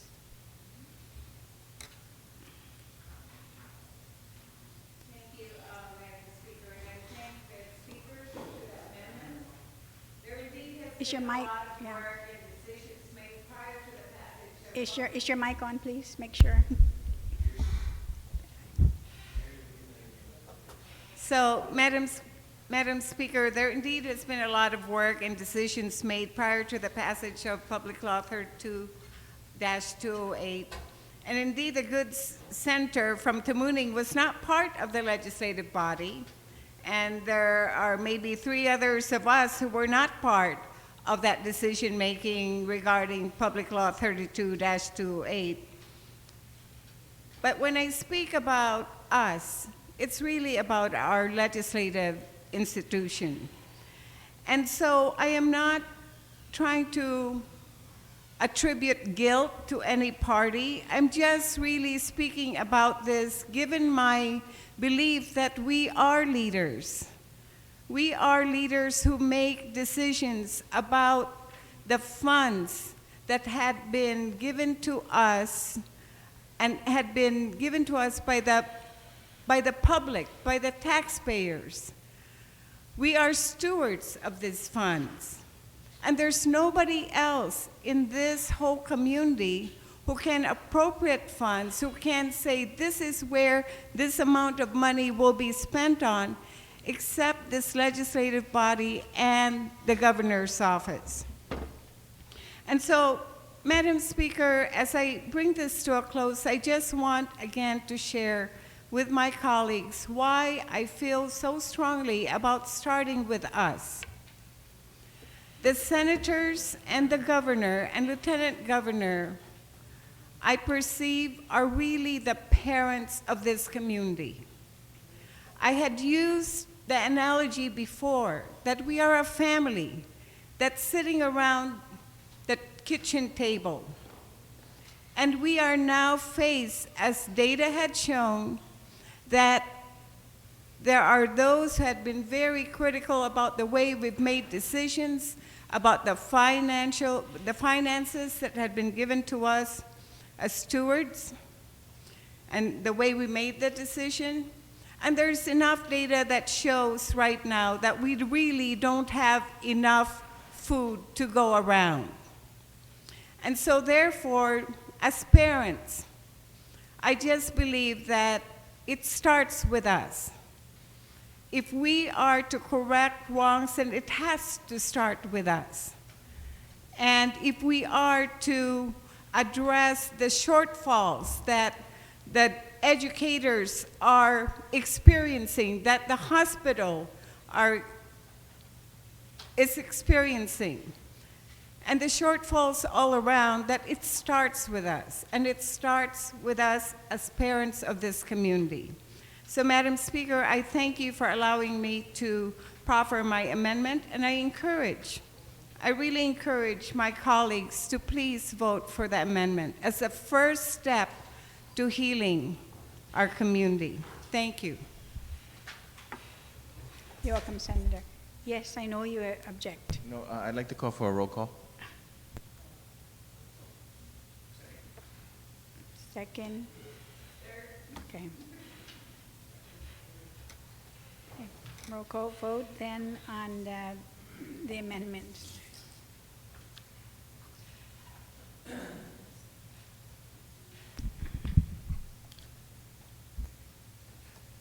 And the amendment, of course, would be on page 1, lines 5 to 12, which is to replace then section 1.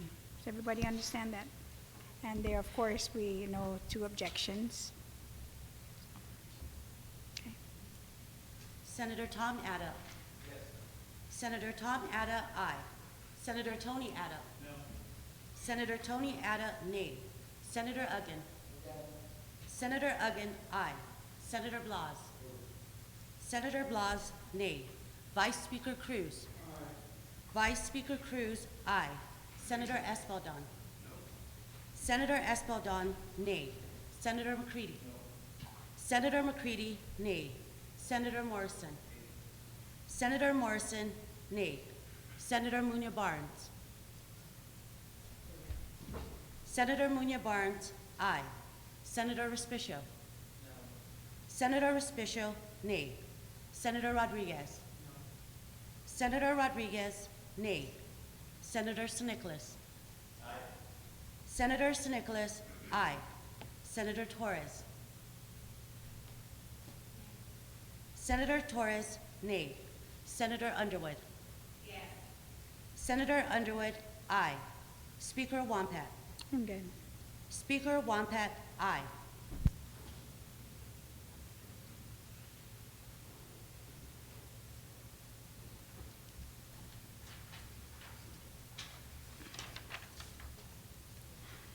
The votes are 7 ayes, 8 nays. The amendment fails. On the motion, does anybody else would like to speak on the main motion? Senator Espaldon. Thank you, Madam Speaker. Madam Speaker, this bill it basically intends to roll back senatorial salaries to a level that was even lower than what it was before the increase was passed in November 2014. And I just would like to ask the author how he got to $55,000 when at the time of the increase, the salary for the senators was $60,000 and some odd dollars. Senator McCready, do you yield to the question? Thank you, Madam Speaker. I do yield. The legislature basically got 2 raises in the last 5 years. One was in 2010, which was when we were attached to the judges, and we received they received at the time, I believe, a $5,000 raise, which took us to about $60,000 from $55,307. Hence, the second raise we got took us from $60,000, little north of $60,000, to our current salary, which was $85,000. So I've been advocating since I was elected to go back to the $55,307. And so I hope that answers his question. Thank you. Senator Espaldon, was he able to answer your question? Yes, he did answer the question. However, Madam Speaker, at the time, I believe, and again, this is I might need clarification from anybody who was present during 2010 or before that, when it went from $55,000 to $60,000, a $5,000 increase. At the time, the senators' salaries, the way that the mechanism worked so that we wouldn't have to find ourselves in a situation passing a salary for ourselves, is that it was tied to the judicial branch.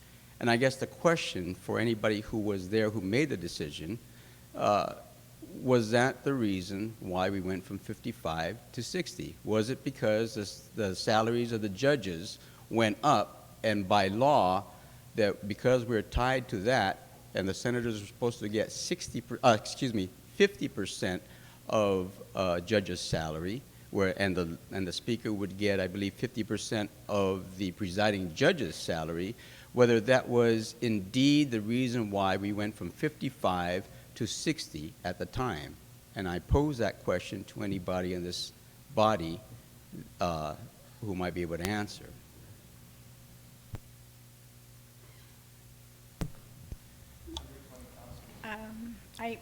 I can't even answer the question because I Well, wasn't well, in the thank you for legislature that, at because time I would either. have to assume that that's what happened. And again, I was not the one who made the decision to go from 55 to 60.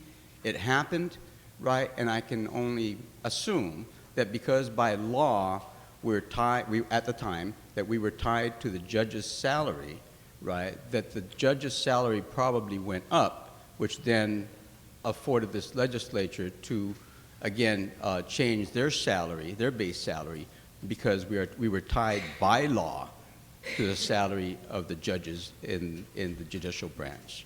So I then moved to change that figure of 55,307 to, I'm not sure what the figure is, I believe it was 60,800 something.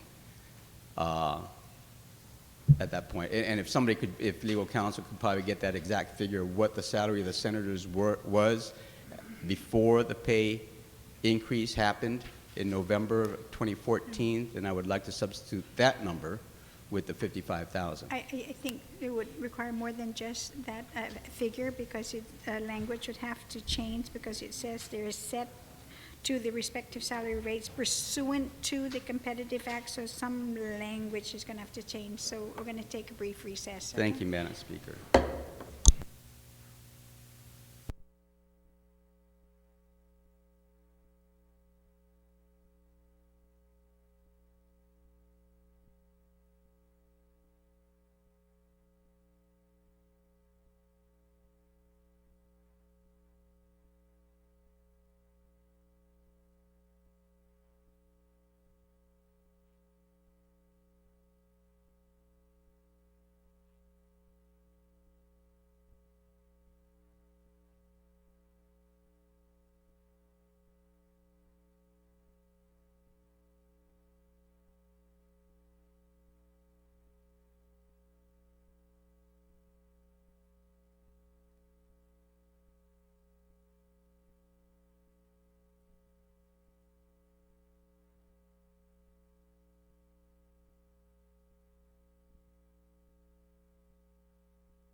Just back in session. Senator Espaldon, I know you had an opportunity to get the information you needed. Yes, Madam Speaker. I believe at the time before the increases, the speaker's salary was at $67,600, and the members of the legislature were at $60,832.20. So I'd like to replace that number of 55,000, whatever, to those figures. On the amendment, there is an objection from Senator McCready. Does anyone want to speak, or you want me to just go ahead and take the vote? So, there's an objection, so all in favor then of the Espaldon amendment? No, no. Just raise your hands, that's the only thing I'm asking, because there is an objection, so I have to at least have a show of hands. All in favor of the Espaldon amendment, please raise your hand. Because there is an objection from Senator McCready. Nobody's raising their hands. I'm calling for the vote. On Senator Espaldon's amendment, which in page 2, where it lists numerically what the salary is instead of 55 to the amount of 60, I think legal counsel has the number, and then for the speakers from 60 to 67 to what it was then. So all in favor then please raise your hand. I know there's an objection, so please raise your hands.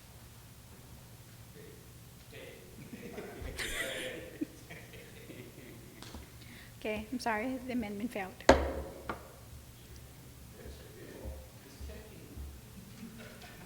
Is there any other one who would like to speak on the main motion?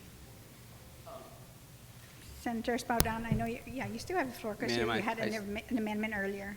And then, well, now I have another question, if the author of the legislation would yield, and that is that if we do go down this road and this does pass, what is the mechanism that then the legislature or any elected official, but in particular in this case the legislature, since that's exactly what we're dealing with, to be able to review the salaries or to increase or maybe even decrease the salaries of the legislature.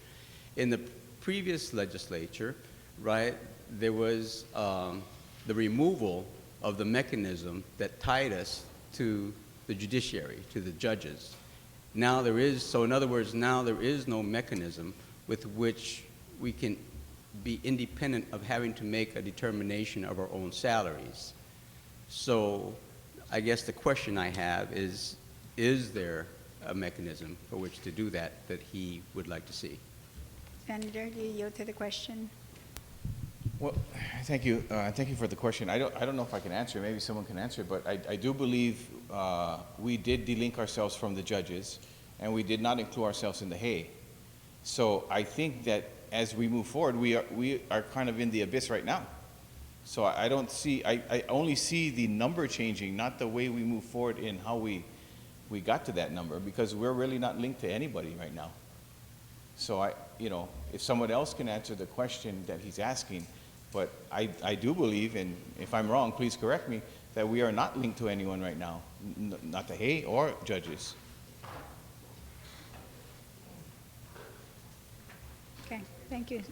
Senator, was he able to answer your question? Yeah, and I guess the answer to my question is that there is no real plan in terms of how does the legislature move forward in terms of determining the salary of its members going forward.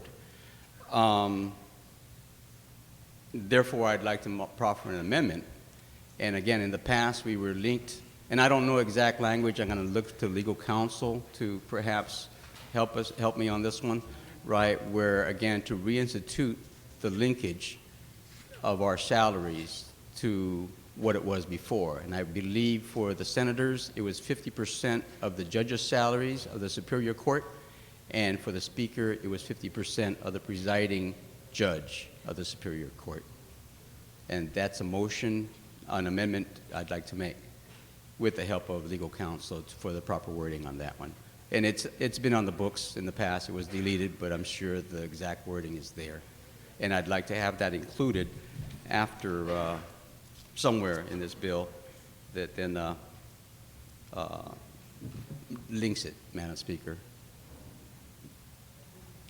Okay, on the amendment, Can we take a quick recess? okay. Brief recess.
The legislature is back in session. Okay, Senator Espadon, I think, and McCready, Senator McCready, I think you guys were able to get the information that you needed during the recess. So then the amendment being proffered by Senator Espadon. Can you please repeat that one more time? Well, I don't have the exact wording, Madam Speaker. No, that's true, but I think for But it basically ties the senators' salaries back to where it was, and that was with linked to the judiciary at 50%. The senators are making 50% of the judges' salaries, and the speaker will make 50% of the presiding judge's salary. yes, and I think legal counsel has the language, proper language for that. But Yes, ma'am, and that's kind of the gist of it. But it's been one of the practices that has been part of this legislature for I don't know how long, but that really was the mechanism to determine the salaries of senators. Okay. On the amendment, Mr. Vice Speaker, you recognize. Madam Vice Speaker, Madam Speaker, Oh, okay. I think he wants it. no.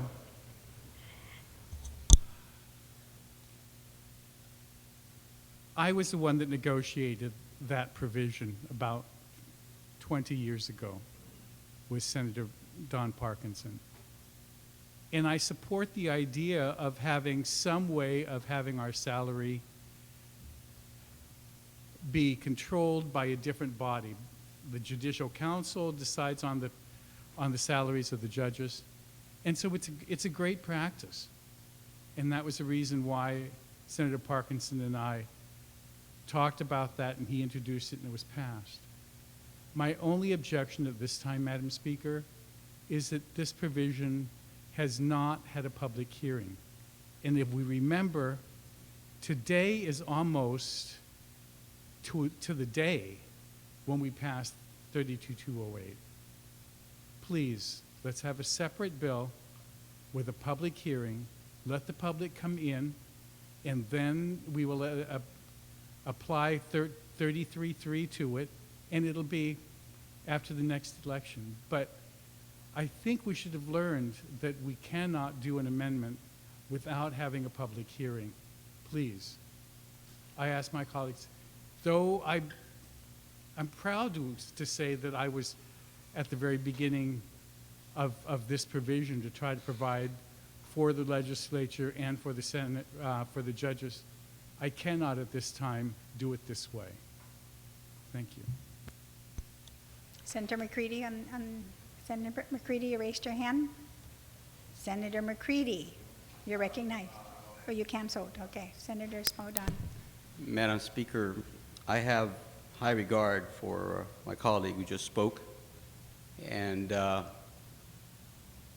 again, I haven't gone through the mental gymnastics to do the proper analysis to argue his point in terms of whether this should go to public hearing, because we have seen in the past where there has been amendments made to bills that are before us to better a bill. But that being said, I will defer to the opinion of the Vice Speaker, and I would like to withdraw my motion at this time then, Madam Speaker. On the withdrawal, no objections, order. On the main motions, anybody else? 2 amendments have failed, 3 amendments have failed, so to close then, unless somebody has a burning desire to get up and speak. Senator McCready.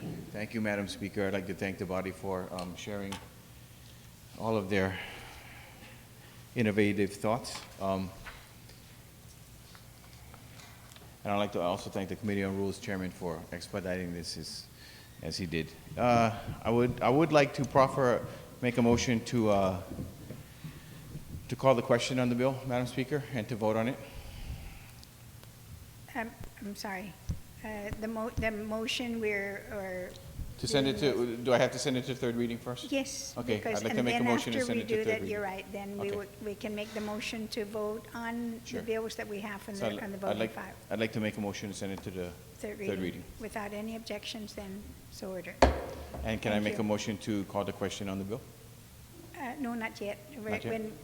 Don't worry, we would like to vote on the bill as quickly as you would like to. So we will vote tonight. Okay. Just make sure you stay right here, and then we'll vote. On Bill 204, that's 33, Senator San Nicolas, you're recognized.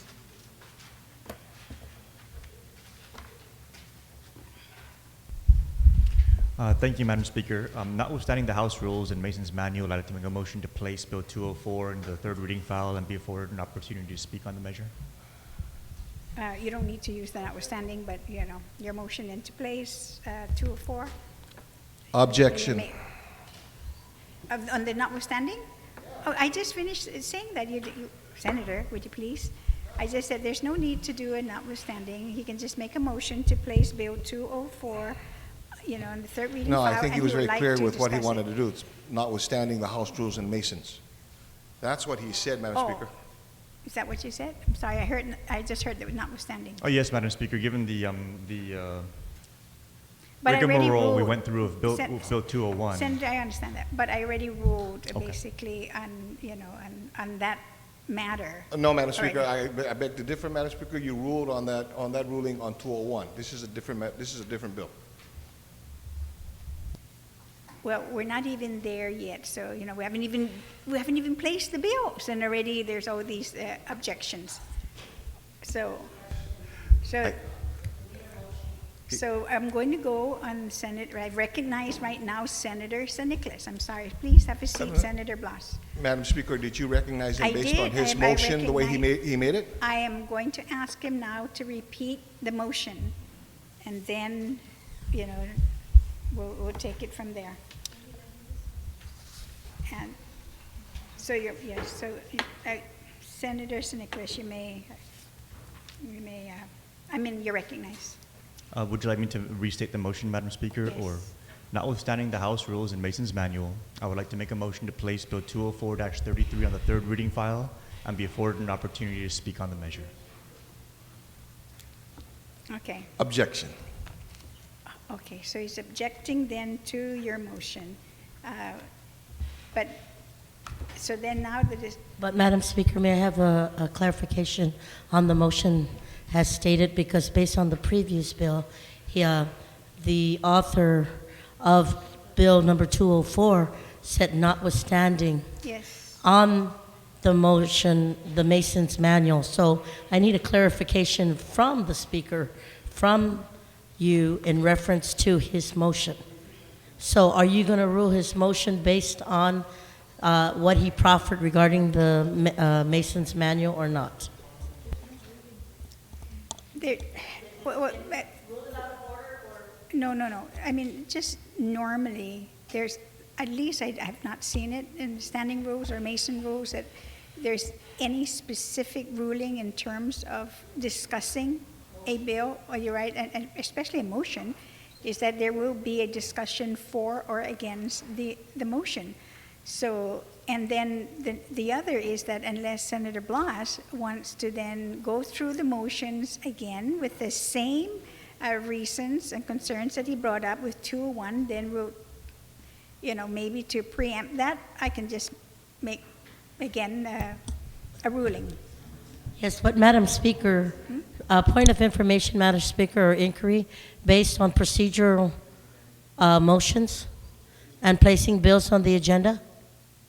So I'm just asking, based on the Mason's Manual of Legislative Procedure, I'm asking you to see if his motion, notwithstanding the Mason's manual, could that be ruled out of order and just do a regular motion to move to third reading and read? Because you will set a precedence based on what was just stated earlier on a previous bill, which would give it standing. Well, that's why in the beginning when I said there wasn't, without having, to hear the rest of it with a non-understanding clause, that procedurally at least, is that a motion should be then is to place Bill 204, the third reading file, and then we discuss it. Now, we know Senator Blas has indicated that he would go through the motions procedurally again to ask the same two questions, and so we're going to have to address those, separately. But so I had Senator St. Nicholas repeat it because I apologize. The first time I didn't hear the rest of it. I only heard the notwithstanding, and I said it wasn't necessary. Senator Respicio. Madam Speaker, I rise to a point of order. And procedurally, if Senator Nicholas's motion is adopted, then it makes Senator Blas's attempt to question whether or not this bill conforms to Mason's manual, makes that whole issue moot.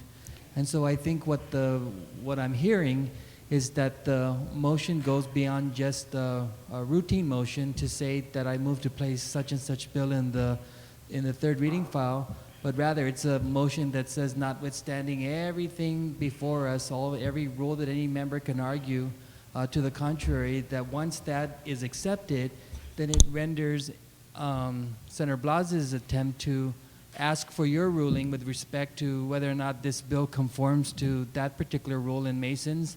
It renders that whole thing and that whole exercise moot. Now, granted, Senator Blas can attempt to raise that issue again, but it would be moot because the matter would already be in the third reading file, and it would be accepted for discussion. And so I think that's what the previous speaker is appealing to you to recognize, that that motion goes beyond just a motion to place in the third reading file. Thank you, Madam Speaker. Thank you, Senator.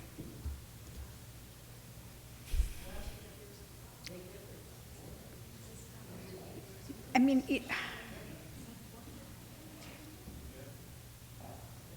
because a decision was made earlier, you're right, on those two questions. And I see, of course, the senator wanting to use the notwithstanding so we don't go through that whole process again. Is that in the discussion here, of course, like any bill? Senator Respicio? Yeah, thank you, Madam Speaker, for recognizing me again. I believe that the decision you rendered was just relative to Bill 201. Certainly you couldn't have made a decision on the bill before us because that bill wasn't up for discussion, and so that's what I'm thinking, and that's what I'm hearing as well. Thank you. We're going to take a brief recess.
second session. Rewind. Well, would you please just allow me, okay, to be able to explain? You know procedurally how I do things, okay? Is that I repeat exactly what it is, the motion. I repeat the action that was taken earlier, and then I would state, of course, how we should proceed. And then I always remind the body all the time that when you're not happy with my decision, then you can always challenge my decision. I've been very fair about these things, like it or not. It's based always on the rule. And originally, again, I'm going to go back because I want everybody to understand this, is that when Senator San Nicolas had made the motion, I know he used the word notwithstanding. I didn't hear originally about the standing rules and the Mason's rules until you brought it up, okay, Senator Blas. Then I asked him then to make sure that it's clear, and I did ask him, and I did say to place a motion that there's no need for that, and to just make a motion to place it on the third reading file, and he may continue to discuss. And then, of course, other discussion ensued in terms of, again, Senator making, again, the point of information about the same questions you brought up. And I have no qualms at all about going through that.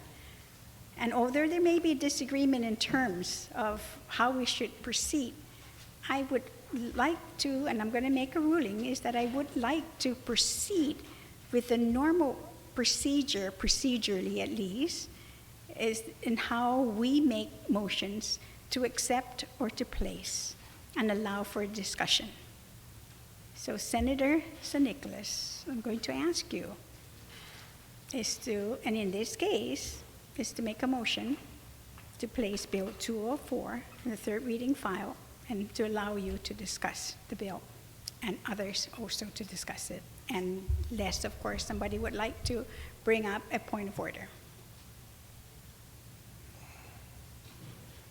So, Madam Speaker, you're asking me to withdraw my notwithstanding motion and to make a regular motion to place this bill on the third reading To file. do it procedurally the way we've always done it. And if you want my reason, I'll tell you my reasons, okay? Is whenever, I'm not normally a fan of the notwithstanding clause. And what it normally would mean is that regardless of whatever rules we have, notwithstanding even past legislation, statutes, decisions, communications, what have you, executive orders, is that we're bypassing all those and want to move, forward. And I think in this body, I would prefer, unless, of course, you totally disagree with me, and the body can, in saying that I would, yes, procedurally, that on when it comes to motions to place bills or accept bills, is that that's the motion that we use. I understand, Madam Speaker. It's just that my concern is that there's an attempt to procedurally prevent the bill from going to a vote. That's why I made the motion the way I did, so that we can bypass those procedural objections and allow for Bill 204 to be debated and for a vote to be held on Bill 204. And senators, let me tell you, if there's anybody that knows how to use the Mason rule sometimes to your advantage, is this body, of course, here. And if you read really Mason's rule, there are many other rules that somehow would either say the same thing and sometimes different for different situations. And procedurally, I know we've done it and every time Senator Spauldon would know about that because he was the parliamentarian at the time. And I was the one making all the motions, one right after the other. And even though it may be in the Mason rules because the numbers were 8, then it failed. So therefore, yes, I would. I'm asking you to then, the motion that I would accept would be to place. Okay, so I will oblige you, Madam Speaker. I will withdraw my notwithstanding motion, although the reasoning for that being proffered was to prevent procedurally from this bill not being able to come to a vote. I will withdraw it at your request and make a regular motion to place Bill 204 on the third reading file and have an opportunity to speak to it. So are there any objections to that? In this particular case, normally I don't call for that question, but because of the withdrawal first, if there's no objections then, I'm sure, I know you're not happy with it, but point of order is with discussion, right? Yes. So that if you accept the motion, it doesn't mean it's going to go to the No, reading. you're right. Okay, There will be discussion, that's what I'm saying, so. And there's no objection, then Senator will allow you then to speak on the bill. Thank you, Madam Speaker. Point of order. Yes, Senator, state your point of order. Thank you, Madam Speaker. Madam Speaker, I raised a point of order with regards to whether or not this body can actually hear this bill. And are you making reference to specific? Yes, I am, Madam Speaker. Madam Speaker, Okay, can you state then the specific section and whether it's standing rules or Mason's rules? actually, I'm going to go through this whole thing. Madam Speaker, this body had adopted standing rules that provided that in the absence of a rule that the body is going to rely on the 2010 edition of the Mason's Manual for Legislative Procedure. As a result of in the Mason's Manual of Legislative Procedure, in Chapter 16, Section 159, which is on page 129,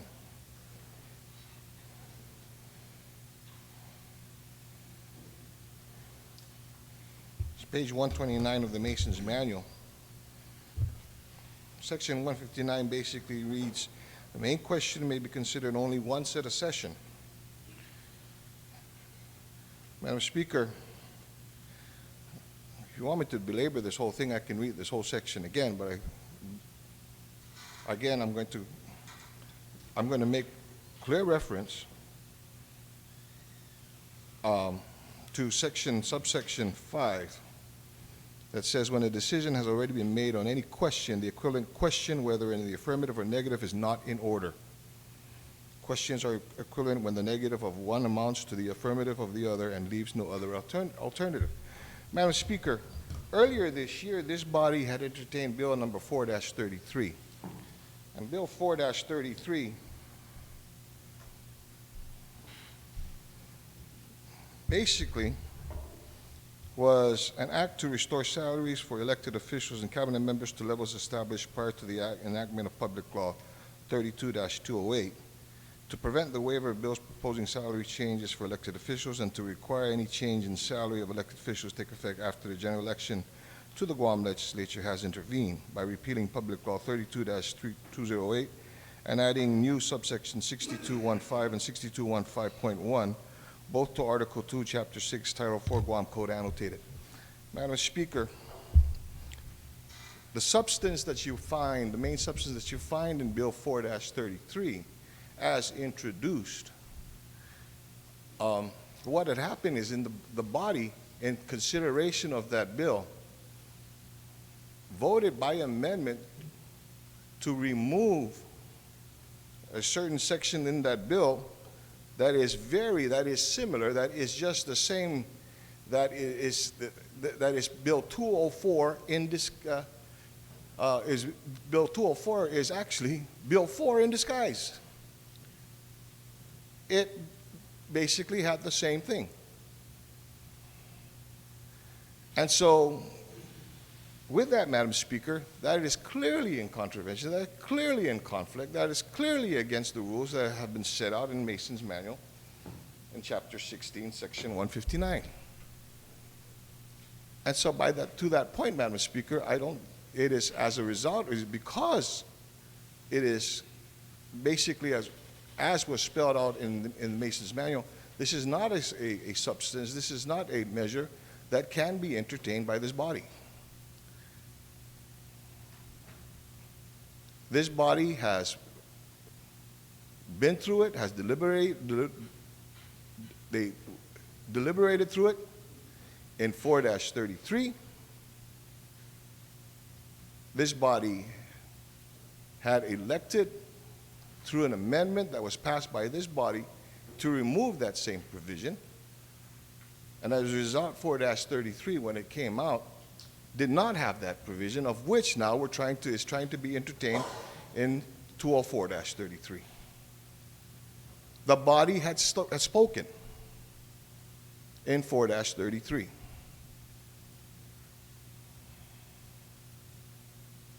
And for that, Madam Speaker, I just bring that as a point of information point of concern and as a motion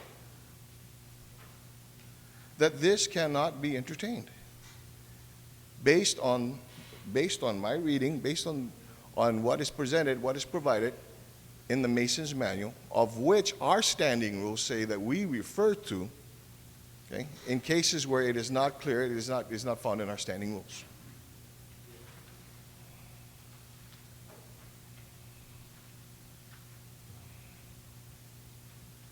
I will also, you know, and that be said too is depending on where you go with this thing, there are other points of order that I will bring up as well.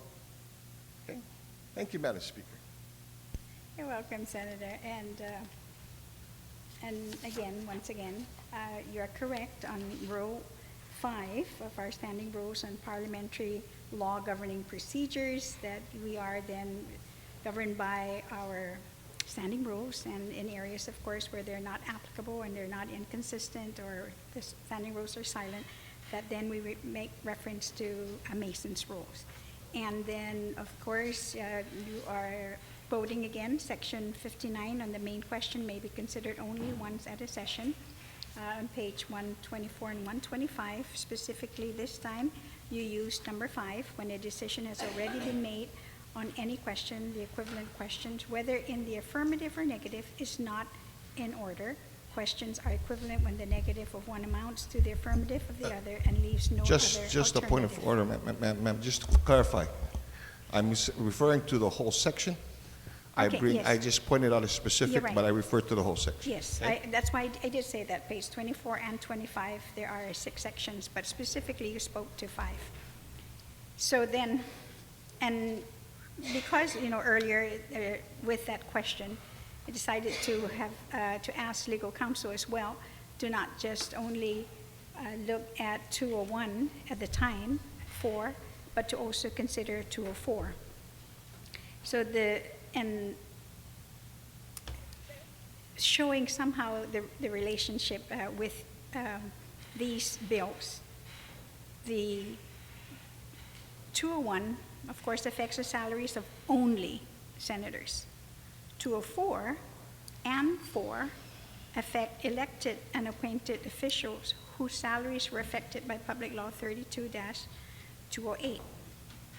Bill 4 effectively restores salaries of those affected by Public Law 32-208 to the amount that existed prior to 32-208.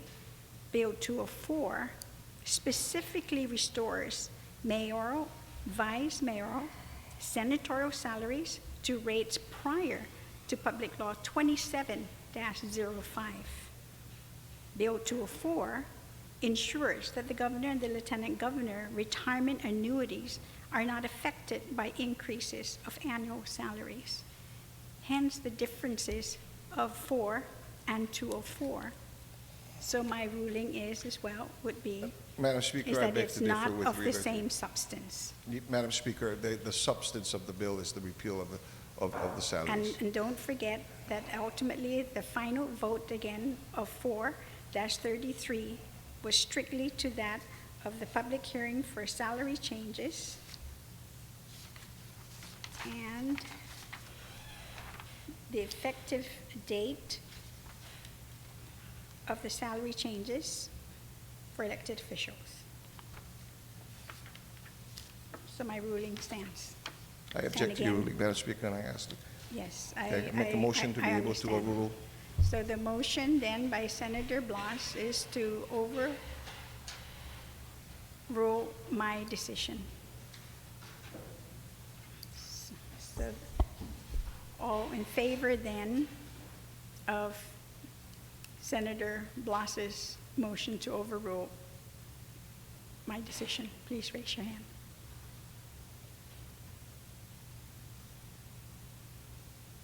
One, two, three, 4, 5, 6, 7.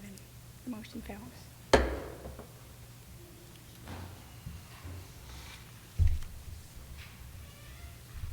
Madam Speaker, I rise to another point of order. Not yet.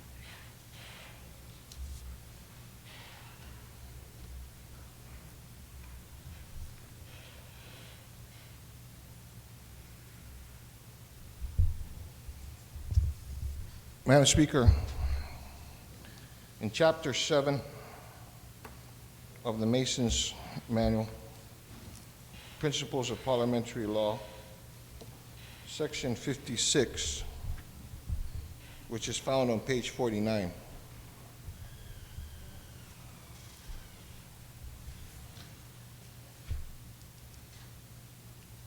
states one proposition at a time. An important practical principle is that only one proposition can be considered at a time.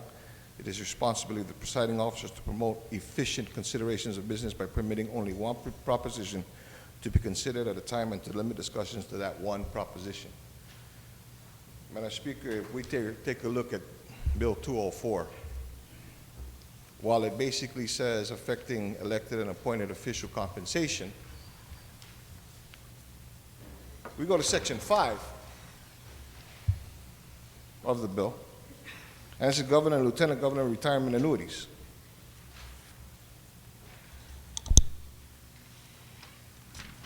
Section 1, of course, is the short title. Section 2 restores the salaries to levels before Public Law 2705. Section 3 is legislative compensation. Section 4 is mayor and vice mayor or vice mayor salary. Section 5 is governor and lieutenant governor retirement annuities. Madam Speaker, that's 1, 2, 3, 4. That's 4 propositions. You yourself stated, Madam Speaker, in your ruling that it wasn't similar, because you pointed out the governor and lieutenant governor the salaries were set by, and the senators were set by one law. You pointed out that the mayors and vice mayors set out by another law. In your own ruling, Madam Speaker, in my previous motion, you said that. And here is we have a bill that's before us that has 4 separate propositions.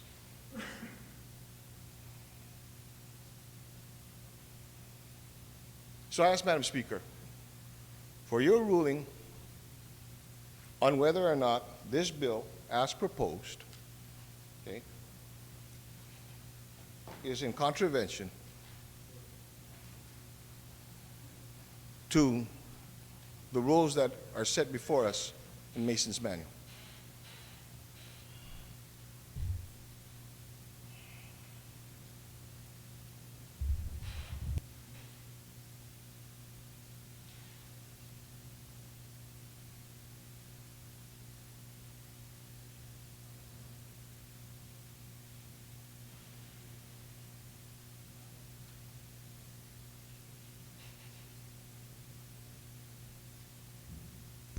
I'm going to take a brief recess.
I think after this, I'm going to register online to go to law school.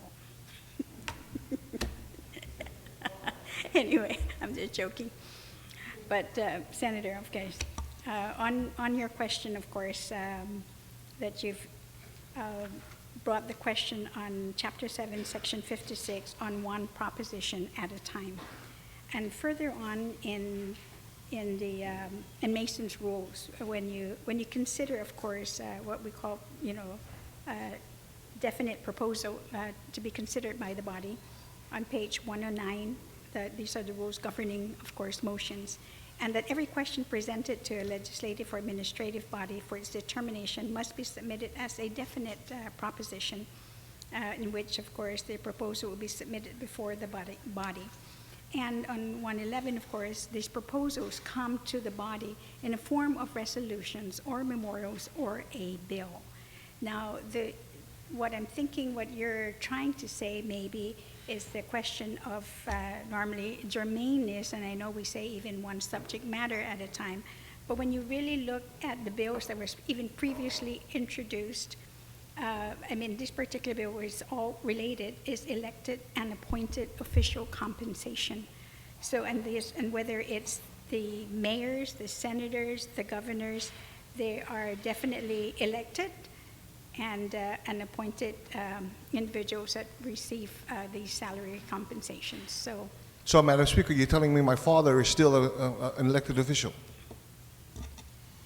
My dear, I'm not taking it that far. Yes, Yes, you are, Madam Speaker, because Section 5, Section 5 brings to that.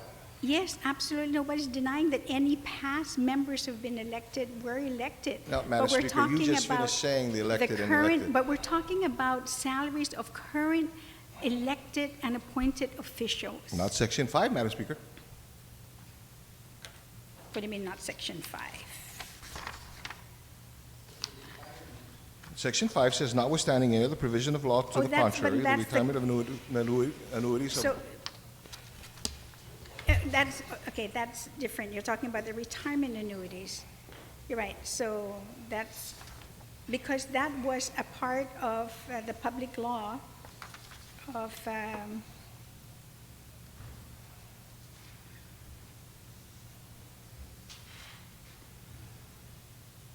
what that does, of course, is that then whatever action the legislature has taken with the compensation then actually will determine what others would be affected by, Madam and if there's Speaker, going to be please, Madam Speaker, that's a repeal stretch of on that that, section. Madam Speaker.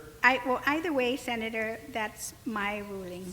So therefore, again, I'm sure you want to challenge again my decision. Madam Speaker, I'm going to challenge this on the basis, Madam Speaker, that Section 5 has got nothing to do with current employees of the government of Guam, whether it be elected or otherwise. Senator, then when a bill comes before the body, after we've decided on this and start to discuss the bill itself, you know very well that the bill belongs to the body for the body to amend. And you have that right and privilege to be able to do that. Madam Speaker, if you feel that Section 5 Mason's should not be a part of this, we would address that when we start the discussion, and I would recognize you to do such. But if the question that you're asking me here, right now, I've based on all, the other responses that I've given to you on using, of course, Mason's rules, that's my ruling. Madam Speaker, That the it one is the proposition, responsibility of the presiding officer to promote efficiency consideration of business. Point of order, Madam Speaker. If the retiring speaker wants to object to your ruling, he's free to object to your ruling. Yes, Senator, and I did inform him of that, and Yes. I know he's objecting. So, are you objecting using another rule again? Is that No, what- Madam Speaker, I'm just pointing out to the same rule, Madam Speaker, that you're saying that it's up to the body. Madam Speaker, it's very clear. It says the presiding officer, okay? And you're saying you're trying to pass that responsibility on to us. I made my ruling, but I said if you disagree Madam with my Speaker, ruling, do you then admit- yes, do you I realize pass that- it on to you if if you're going to object to me. Yes, I'm going to object to your ruling, Okay. Madam Speaker, because there And are I'm- more than one propositions in this And bill. a In your own admission through this discussion, No, this I discourse, said- Madam Speaker. No, and I read further, and I gave you what I quoted to you, section 144, page 11, that these propositions are listed: motions, resolutions, memorials or bills, committee reports, communications or petitions, point of orders and appeals, requests or demands. And in this case, it's a bill. So therefore, this is one of the proposition at a time, one bill at a time. And that's what we're dealing with, is one bill. One subject at a time, Madam Speaker, is what it says. I'm talking about one bill, and this is the bill 204 that's before us. And my understanding, not to belabor the point now, I mean, it's obvious that you object to my decision, my ruling, so therefore, I will call for the vote. So, but did you make that into a motion? Yes, I'm going to make that my motion, Madam Speaker. So can you make the motion then, please? I object to your ruling. And your motion is? To overrule you, Madam Speaker, please. Okay, so the motion then is to overrule my ruling, my decision. So all in favor then of the motion that Senator Blas has proffered, objecting to my decision, please raise your hand. 1, 2, 3, 4, 5. Sorry, I failed. So Senator San Nicolas, you have the floor.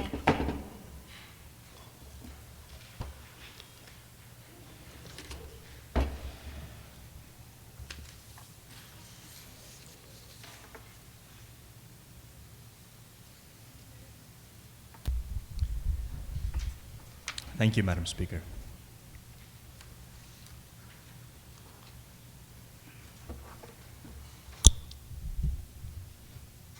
Madam Speaker, I spent considerable time reflecting on Bill 204, particularly in what I'm going to say on this floor with respect to this piece of legislation. And I reconciled the fact that if I'm too passive or conciliatory, it'll look like I'm stepping back from the position, and we cannot afford that. If I appear that I'm too aggressive and forthright in the position, it'll look like I'm upset at what has transpired over the last couple of weeks with respect to the bill, and we cannot afford that either. So I'm going to stick entirely to the facts as they relate to Bill 204. We covered some of it earlier in Bill 201, Madam Speaker, with respect to timelines and how we came to this point. One of my colleagues, with respect to Bill 201, spoke at great length, very eloquently, about what really is at stake with these bills. What started out as pay raises that should have had public hearings and should not have been moved on so swiftly after the election has, over the course of the last year, evolved into a greater question. A question not only of whether or not it should have been done, a question of not only whether or not it was made clear to the electorate or not prior to the election, but a greater question of affordability, a greater question of whether or not these raises are really aligned with the priorities of our people. And in trying to answer that question, it became next to impossible for us to get clear answers. At various points throughout the process of moving Bill 204 forward. And yet, and still, Madam Speaker, a lot of these issues are self-evident. They're actually self-evident in the bill that we discussed earlier today to raise the fees of the hospital. We're looking at raising fees on our patients, some of whom need cancer biopsies because the hospital needs money. And yet, we turn around and we try and swallow the very large pill that's fed to us by administration officials in charge of the finances in our government that, yes, we can afford these raises and they are deserving of it because everybody worked hard, because they put in all those hours that fix the finances of the government of Guam.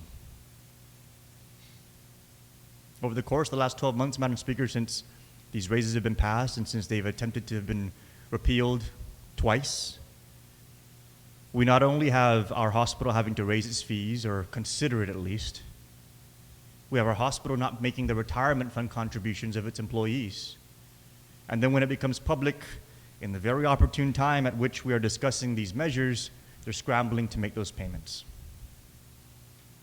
Over the course of the last 12 months, Madam Speaker, we've had the power cut off in our Department of Education central offices because they weren't paying their bill. Now, we all know that government agency to government agency, they work as much as possible with the agencies to prevent disconnection. And the only time they actually go that far is when it's just too much to bear. DOE had its power cut off. Over the course of the last 12 months, Madam Speaker, we've had a lot of discussion throughout the community and on this floor, and even with respect to, again, the Inspector General report of the hospital about vendor payments. Are we paying our vendors within 30 days? Which is when you should pay them if you want to get the best prices. Are you paying them within 90 days, which is the longest stretch at which usually a vendor is willing to extend credit to its customers? And when asked the very clear question as to whether or not we have vendor payments that are still outstanding beyond 90 days, we don't get any straight answers. The response we get is, we pay our vendors. Yes, we pay our vendors. Or the response we get is, we manage the cash flow.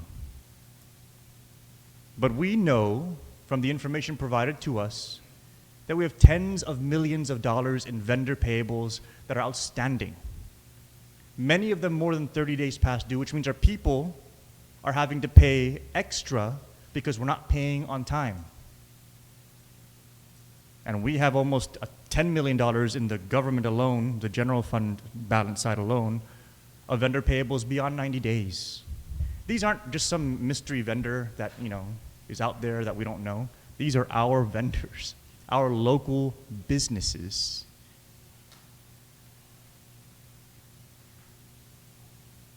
It has been well established over the last 12 months that we don't have the resources to pay them on time.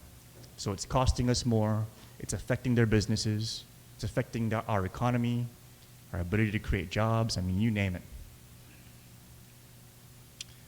And then over the course of the last 12 months, Madam Speaker, we've had a conversation, a very long and drawn-out one, about tax refunds, about the deposits of this government into the Efficient Payment Income Tax Refund Trust account that's supposed to go to paying these refunds, or rather the lack of deposits, and how that lack of deposits that's mandated by law, not followed, has resulted in our people having to wait much longer than they should have for their tax refunds.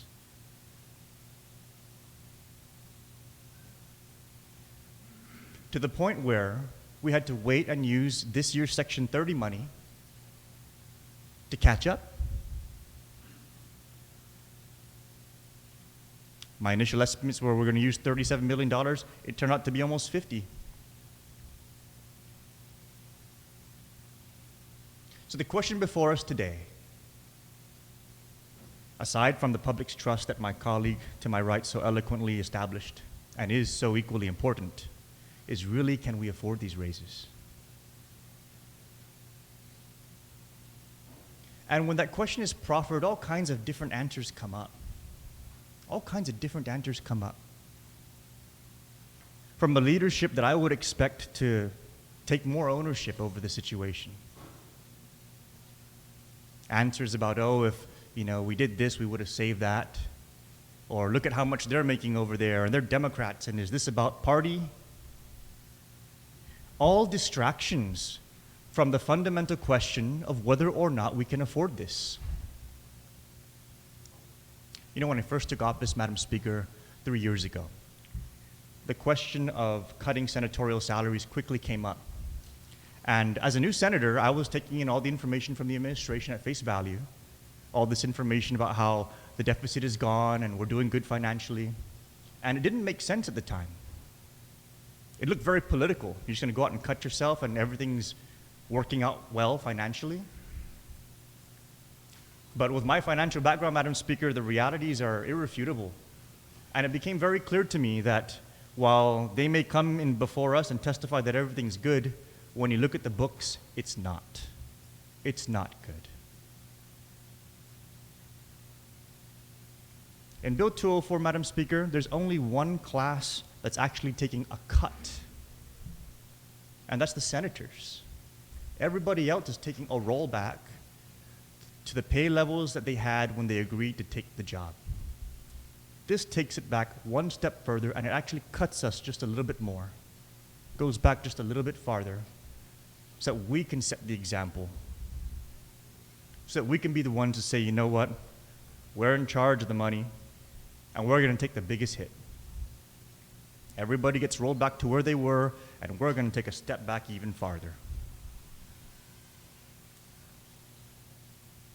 And the reason why we have to ask ourselves whether or not we can continue down this track, Madam Speaker, is because we need to be upfront with our people as to how exactly deficits are created in our government. The governor himself came down and testified before the committee and said that he borrowed the bond money to pay off the deficit of the tax refunds that was some other governor's fault. And I had to remind him, Madam Speaker, that when he was chairman of Ways and Means, he was actually a party to the creation of that deficit. Just as we in this hall, on this floor, are a party to the creation of any financial shortfalls going forward. Because the way those deficits and those shortfalls occur, Madam Speaker, is we appropriate more than we bring in. I've even heard it said, Madam Speaker, just appropriate it, and if the governor wants to fund it, he's going to fund it.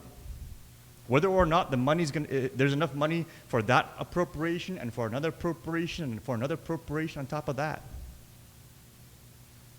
And the more we continue to appropriate in this body beyond what we have the capacity to pay, the more we set ourselves on a course for deficit. Now, you can trick out the books, Enron style, and not register an official deficit, but string your vendors along and take longer to pay them. Or string your refunds along and wait for the windfall of Section 30 for the next year to come in and catch you up. And that's what's been happening, Madam Speaker. And it cannot continue to happen. Just as the governor, as chairman of Ways and Means, contributed to that deficit at that time, the question becomes, are we going to contribute to the future deficits of our island in this time? Are we going to continue to be party to our vendors not getting paid on time and resulting in much higher costs to our agencies and to our people? Are we going to be party to appropriating way more than we bring in to the point where we're not making the deposits into the income tax refund trust account and we're making our people wait for their refunds? You know, when I became chairman of Finance and Taxation in this term, I really began seeing all of these things from the inside. And I'm so compelled to share it with this body and to share it with the community, because the only way we're going to change this financial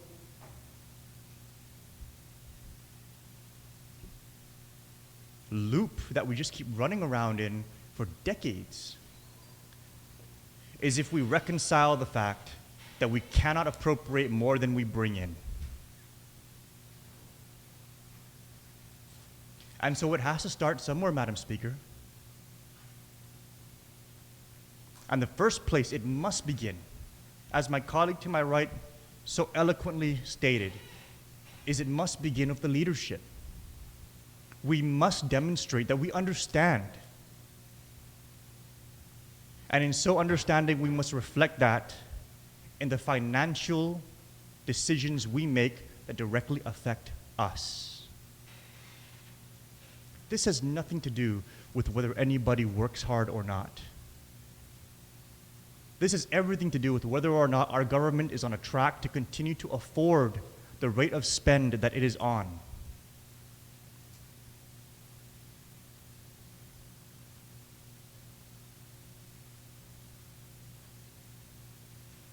And as we move forward in truly acknowledging that we cannot, and that we've become more disciplined and less inclined to appropriate, the public will understand that, hey, you know what? The reason why they're not is because we're trying to fix the finances, and it started at the top. If it doesn't start at the top, Madam Speaker, how can we justify saying no to anybody that comes up with the next reason to spend even more than we have? Just in our last session, Madam Speaker, we had a number of bills that a lot of us had to vote no on begrudgingly, but due to the fact that the money wasn't there.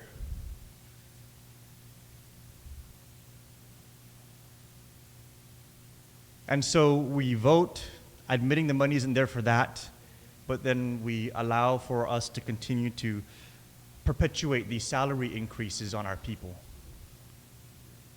That kind of disconnect with our public, as my colleague stated, undermines the public trust to a level where they don't know what to believe anymore.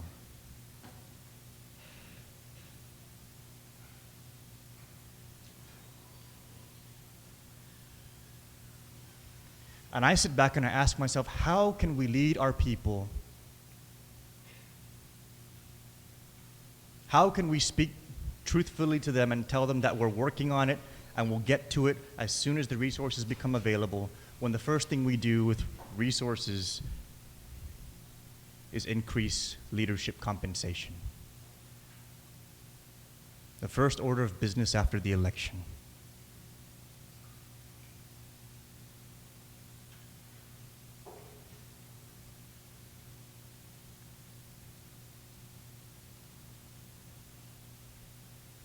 And so I implore my colleagues, we have 5 co-sponsors on this bill, and I'm really grateful for my colleagues for co-sponsoring.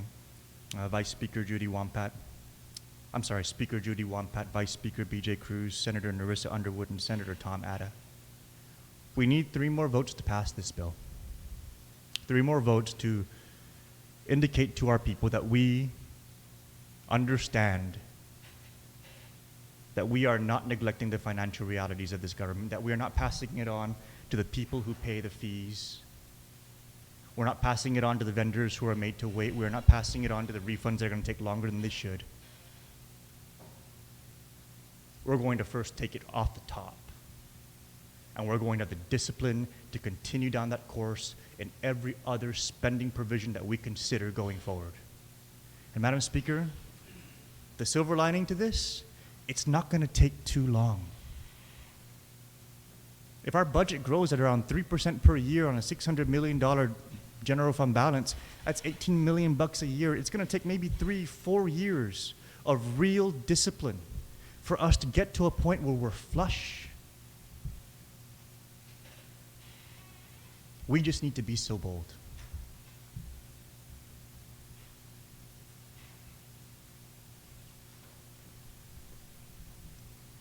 So I asked my colleagues, at least 3 more of them, to please join the 5 on the bill and pass Bill 204 and set us on that course. Thank you, Madam Speaker. You're welcome, Senator. On the motion, Senator Uggan.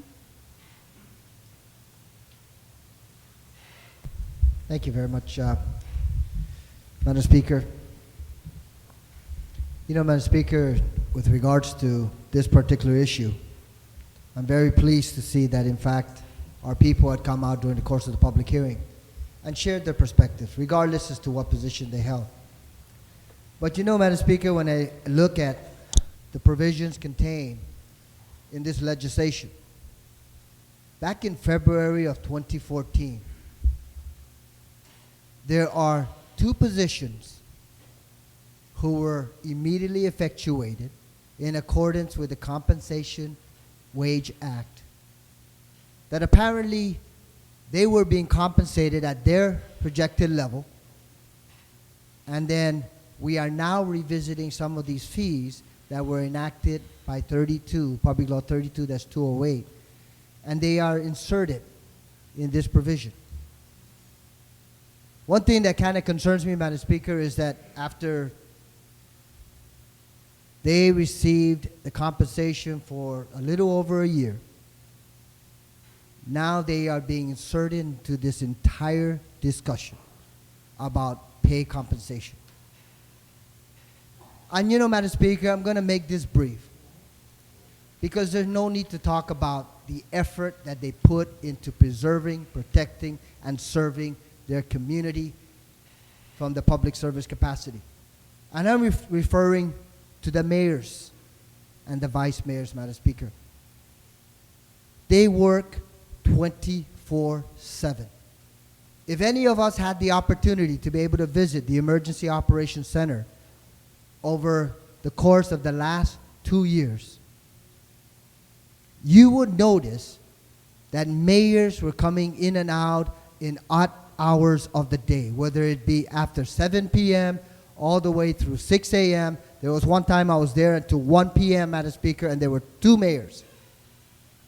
And of course, the representatives that were represented in the Emergency Operations Center during the storms.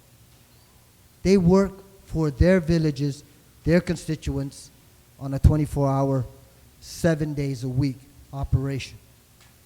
And you know what reminded me, Madam Speaker, a very recent incident about how much effort a mayor puts into preserving his or her community, regardless as to whether it impacts a government agency, was a situation that was brought to my attention not too long ago about a rat-infested facility within the Guam Fire Department.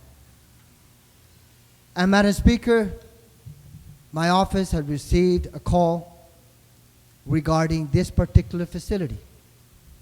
And I want to step forward and recognize the fire chief for acting, albeit we can say whether in fact it's after the fact, but acting on making sure that his firefighters were working out of a safe environment. But Madam Speaker, for several months, there were concerns raised. And the fire department, yes, they did contract out for pest control individuals or companies to be able to try to address it. Unfortunately, it was not addressed. It reached the level of the mayor's office. The mayor visited the site on 2 separate occasions. And you know what, Madam Speaker? Even after all of the firefighters from that fire station were relocated and reassigned to the Jigo Fire Station to work out of there, Madam Speaker, what transpired is the mayor continued to reach out and work with the Guam Fire Department and with the private businesses to, even during the course of a weekend, pull her people and provide direct support towards cleaning that particular facility. And this is not only that mayor, Madam Speaker, but it applies across the board to many of these mayors and vice mayors who continue to serve the representatives within the community. And that's why, Madam Speaker, after February of 2014, we discussed this initiative, or Public Law 32-208, that provision was acted on in November of 2014, a time lapse of 9 to 10 months, and not a peep about the mayor's and the vice mayor's compensation. And then they started to be inserted into the equation. So, Madam Speaker, I want to move for the deletion of a particular section here because I believe all of us in this room recognize the requirements that the mayors and the vice mayors have every single day, 24/7. They can wake up at 12 midnight because, unfortunately, a resident has passed away, or a resident is extremely ill and they need ambulatory services so that they can be taken to GMH. They can be bothered any time of the day, and they continue to provide that direct service to the community. So, Madam Speaker, without any further ado, I'd like to move for the deletion of Section 4, and let's preserve the mayor's and the vice mayor's compensation today. Thank you, Madam Speaker. On the amendment, Senator Uggan amendment, is there an objection? Madam Speaker, could we just take a 1-minute recess? I mean, that's that's part of the bill, and I'd like to at least give it at least a little thought before we can even speak to it. And again, and the reason being, Madam Speaker, the reason why, you know, I need to think about this, right, is because when you leave everybody else in and you take a look at the mayors, and I have no problem really with the hard work that they do and also with the argument that the mover of the amendment makes, right, then it comes the issue, right, is that I know that there was discussion at one point, in fact, I think it was at the public hearing, about, you know, the salary, the level of salary. Now, if the bill and the bill's author, as he states, is to really try to figure out how do you set this right, in terms of addressing some of the financial situations that we have right now, right, and we take this out, you know, again, we're talking now to a point where the mayors will be right there, and if we leave it in, I mean, let me just put this out there, and we leave in the mayors at their present salary, and again, that's up to the decision of the body, then we have the mayors, and if this bill succeeds without the mayors, then we have the mayors making $5,000 less than the lieutenant governor, and just a little bit, and also just a little bit less than the governor. And it puts us back down there. And not that I'm concerned about the salary level itself, but is that what we want in terms of setting the hierarchy? And maybe that's the wrong word, hierarchy, but I guess the level of compensation for the rest. And so the only reason why is to at least run this in my head, and even right now it seems like I'm babbling a little bit, only because I really have been able to formulate a good analysis in my head, and I think that's important, as opposed to keep moving, and then regret it later on that we really didn't put much thought. And again, that might be one of the knocks against this body, whether it's this body or previous bodies, that sometimes we move so fast without thinking that we regret it down the road, and then we have all these notwithstanding clauses that then says, well, notwithstanding the law that we passed or notwithstanding the rules that we have, let's go a different way, right? So I think it might be wise to even, a serious, not even a legislative minute, a 60-second minute, to at least give us a chance to just think about it. Thank you, Madam Speaker. Senator Tony Atta. Yeah, thank you, Madam Speaker. There's a motion for a recess, so Yeah, for a legislative.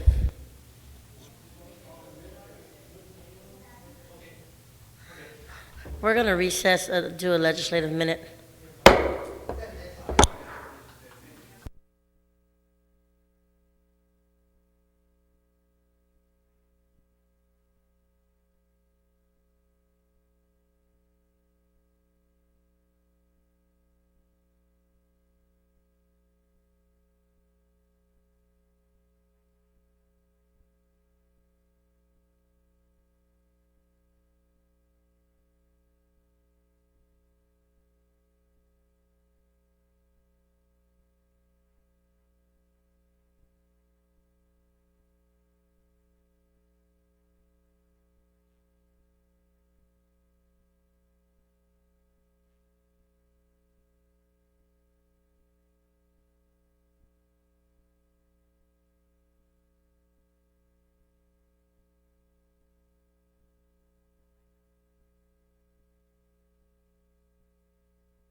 There is an amendment on the floor by Senator Uggan. And, I'm sorry? No, I'm just trying to, Senator Uggan had made an amendment. And to speak on the amendment, Senator Munya-Barnes. Situs Masi, Madam Speaker. Madam Speaker, I promise I'll be very brief, but in the efforts to continue to support the mayor's as oversight chair, I want to say I rise in support of the amendment. I will note for the record that when we had that lengthy public hearing last week, it was brought to my attention that the mayor, the executive director of the Mayor's Council asked that we vote the bill up or down and not to make any amendments, but fitting that the good senator from Jotnia made the amendment, I'm in agreement with him. I think it's important that we realize as a community that the mayors do represent their residents in their village. They work 24/7, and when whether it be a catastrophe or any major thing that happens within the villages, the mayors are the first responders. And I just want to say that I rise in support of Senator Uggan's amendment. Sana Masi. You're welcome, Senator. On the motion, Senator Torres, on the amendment, Senator Torres. Madam Speaker, I respectfully object to the amendment. And I want to point out a couple things. We're talking about when we had the public hearing, there was a lot of concern about pay raises that were enacted without public input, about the inequity and the imbalance that it caused amongst many of the agencies and people in certain positions versus people in other positions. And what it also did was it left out some people from the equation as well. There are many people that are still languishing and that have some pay raises that are very well deserved. The nurses, for example, and the teachers. And how do we overlook them and not argue that they are also so deserving, that they're so valuable and vital to our community? We can't dispel that also exists for them. But on the motion specifically, I'd like to refer to the committee report, because it's true that the representative of the Mayor's Council, Mr. Angel Sablan, testified in opposition to Bill 204-33. And he went on to discuss the importance of the mayors and vice mayors and their value and their impact on the government. And one thing that I want to point out, though, is that he recognized that they are well deserving of the pay raises that they were given, and that those pay raises should remain. But in all fairness, he also ended his testimony, and it's summarized in the committee report on page 12 of 247. And I'll quote from the report, Mr. Angel Sablan recommended that no amendments be made to the bill and it be given an up or down vote. I think in this case, one of the things that we have to remember is when we have these bills that are put out for public hearing, that is the substance of those bills and the content of those bills is what the public is looking at. And that is what they expect that we are going to deliberate and eventually vote on. The good Vice Speaker brought up a point when we were in another matter where we were talking about making an amendment to pay raises. He said, let's not do that again. Let's not alter something separate and apart from a public hearing. Let it go through that process. So I'm opposing to this amendment because I think that irregardless of whether I support the mayors or don't support the mayors, I support the mayors. However, I think that we need to look at everything in its totality, the bill in its totality, and either go for it or not. At some point in time, as is our role in this body, we look at budgets and we look at financing and we adjust ourselves based on an abundance of funds or a shortage of funds. That's our role. So to say that you've taken an action and you can't go back, that's ridiculous. Of course you go back.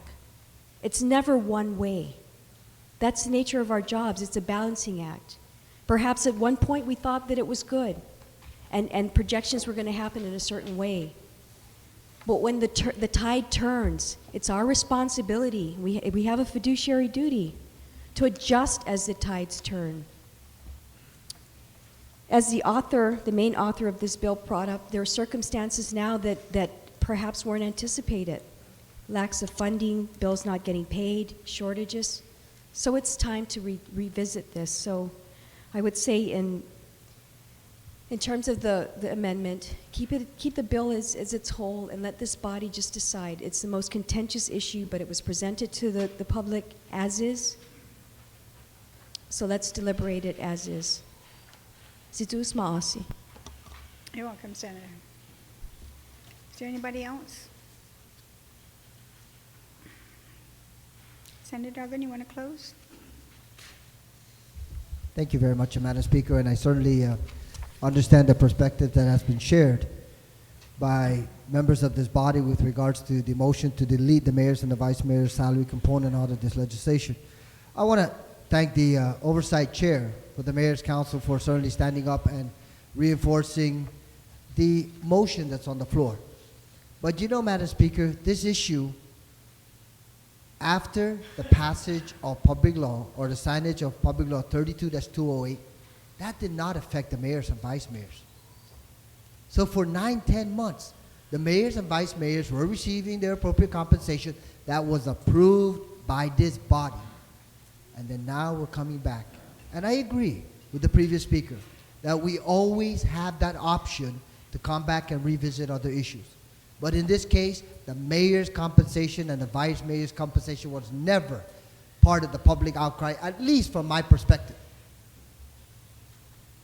So that's why I'm standing here and I'm asking our colleagues to consider the deletion of the mayors and vice mayors, not only because of the 24/7 responsibilities that they have, but because of all the added efforts that they carry out for their constituents. And you know, Madam Speaker, I'm sure that everyone here can talk about a story about what a mayor did, going out of his way or her way to service their community. We all have seen it.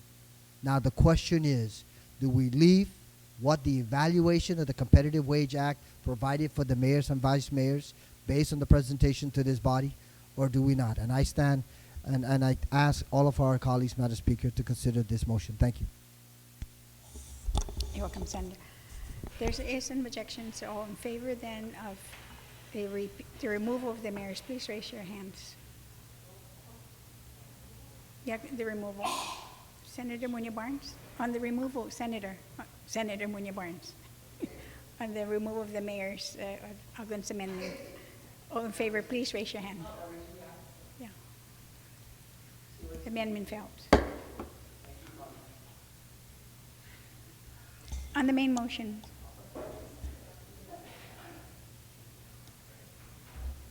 Yes. Senator Tony Ada, you're recognized.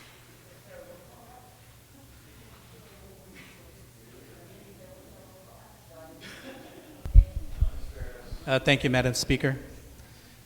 Madam Speaker, you know, I listened to recent testimony on Bill 204, and I heard both sides of the issue, and I paid particular attention to testimony in support of the bill. Not only because those supporters deserve to have their voices heard, but I wanted to see if I missed something.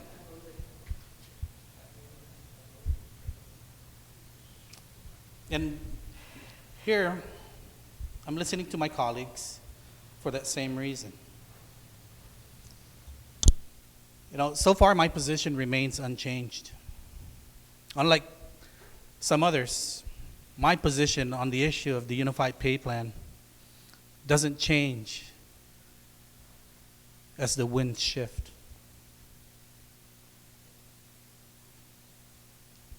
And one of the primary criticisms over the implementation of the updated pay plan for senators and others was the lack of a public hearing. While that was arguable up until Friday, this is no longer the case.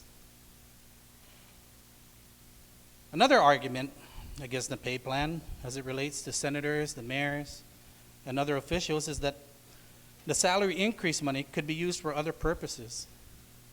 That is definitely true. And I believe it will always be true. And in light of the fact that there will always be functions of this government that will always need more funding, we have considered what salaries should be for most GovGuam employees, ourselves included. And that question was whether salaries should be updated from 1991 to 2013 levels. And if you go back and you look again, it's the same issue with the Guam Memorial Hospital fee adjustment. It goes back to this body once again. This body failed to act 20 years ago.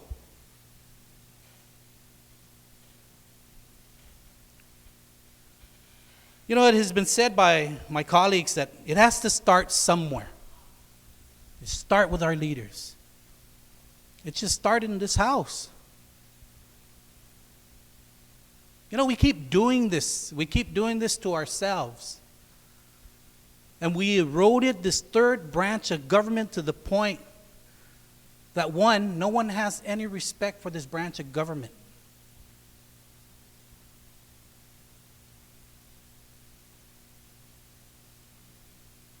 Two, all we keep doing is cutting ourselves at our feet. Don't cut our feet, we're at our knees. Pretty soon we're going to be at the hips.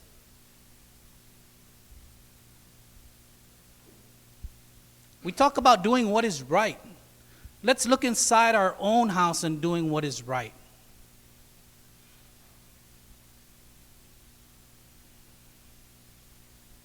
I would never bring up the salaries of ourselves or our employees or anything like that. Let's just look at the expenses in our offices. We want to go down that road, let's go down that road. I remember a particular colleague of mine, when first came into office, had a restroom built in his office because he couldn't walk 50 feet to the closest restroom. Take it for what it's worth.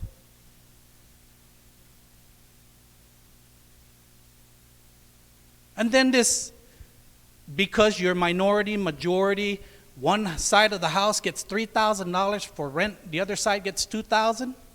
Let's look at that.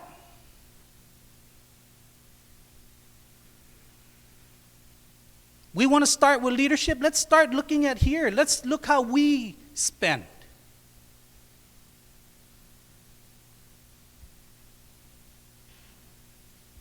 Why do you want to take the food off of someone's table when you can stop spending salaries, like stop spending expenses on rent and things like that? And it goes for every agency within this government. And you know what the problem is? Is that this government has become not one GovGuam. There's like 10 GovGuams within the government. 3 branches of government. You got the 4th branch, the education department. Then you got every autonomous agency, semi-autonomous agency that does not consider themselves part of the government, but yet looks at the same government to bail them out when time comes.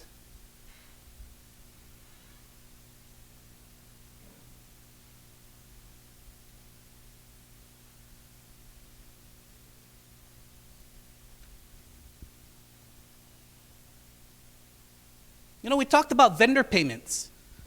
And you know, vendor payments is just so amazing because I was just reading this one recommendation. And it says, payables would not have been created absent actual spending authority or appropriation, which would have been able to certify the availability of funds.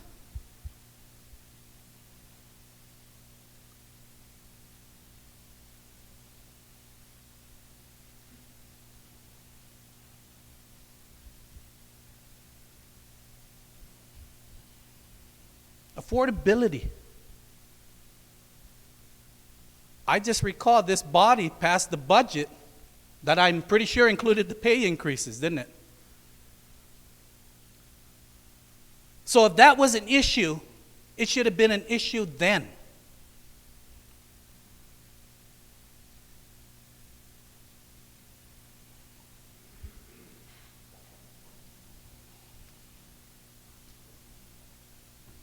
Madam Speaker, I do not rise to justify my salary. The people of Guam will determine whether I should continue to hold my position. I will, however, speak out in support of the just compensation for our mayors, our governor, our lieutenant governor, their cabinet and staff.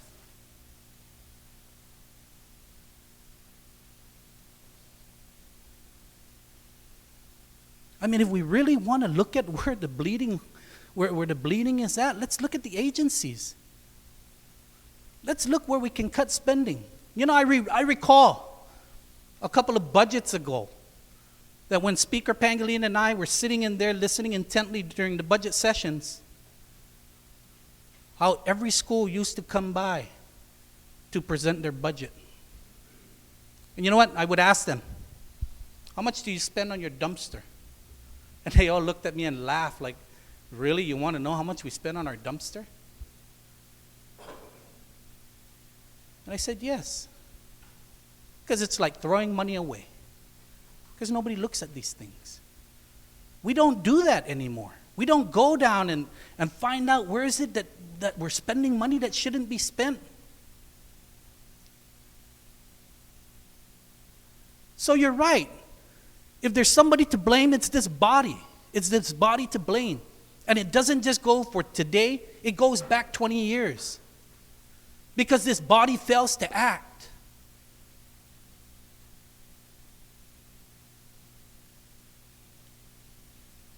And all we're going to do is turn around and do the same old thing all over again. Jesus, let's get moving. Let's move on. Let's work at what we can do to improve our island. If we need to do things more, let's do it. Why do we always have to come back to this issue, back to this issue, back to this issue?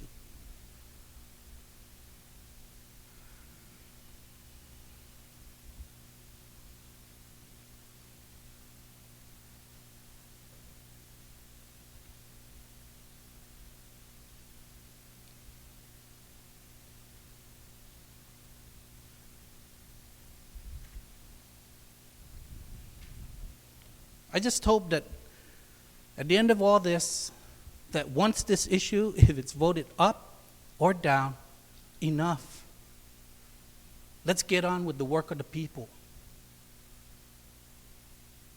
Let's go back to our offices and look at, you know what? Let's look where we can cut spending. Because if we really wanted to cut spending, if that's what it was about, cutting spending, we would look at the GovGuam as a whole. But let's stop this politics and let's get a move on this. Thank you, Madam Speaker. You're welcome, Senator. On the main motion, is anybody else who wants to be heard? Senator Espodan.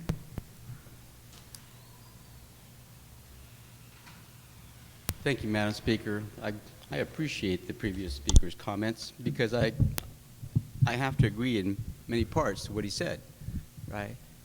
The shortages of this government probably are because there are leaks in terms of how we spend our money. And if we are to really try to tighten our belts, it should be government-wide. And that's why I have a problem with this, because I understand what was presented earlier when we were talking about a previous bill in terms of how do you bring us back together, right? This is a contentious issue, the whole pay raise issue. And again, some of it was based upon, well, there was no public hearing, and again, that's arguable about whether it was or not, because like I said before, I believed it was a continuation of a discussion that happened almost a year and a half prior to the implementation of the raise for the elected officials and the cabinet members. And I won't repeat anything anybody said at this point, although I do agree with some of the arguments. But I guess one of the problems I have with repealing it at this point, and I understand the financial aspect of it, but we've always made it through, and we continue to and we will. We believe, I mean, if we take a look at the past budget that was passed, we got into passing a very conservative budget, which was tens of millions of dollars less than what the administration's projections were. On top of it, in recent oversight or public hearings, I think that there is an acknowledgement, between members of this legislature and the financial people in the administration, that really the revenues of the government, the real revenues, the big bulk of it, comes in the second or third quarter of the fiscal year. That's when the taxes are all collected, when things become due, and that. We're not through with the first quarter just yet. So to raise the issue that we're short, maybe not, but that might be too premature. But that's not really the point that I'm trying to argue at this point. I think, for me, what I'd like to at least stand up for is, in this bill, we include the elected officials and the appointed officials.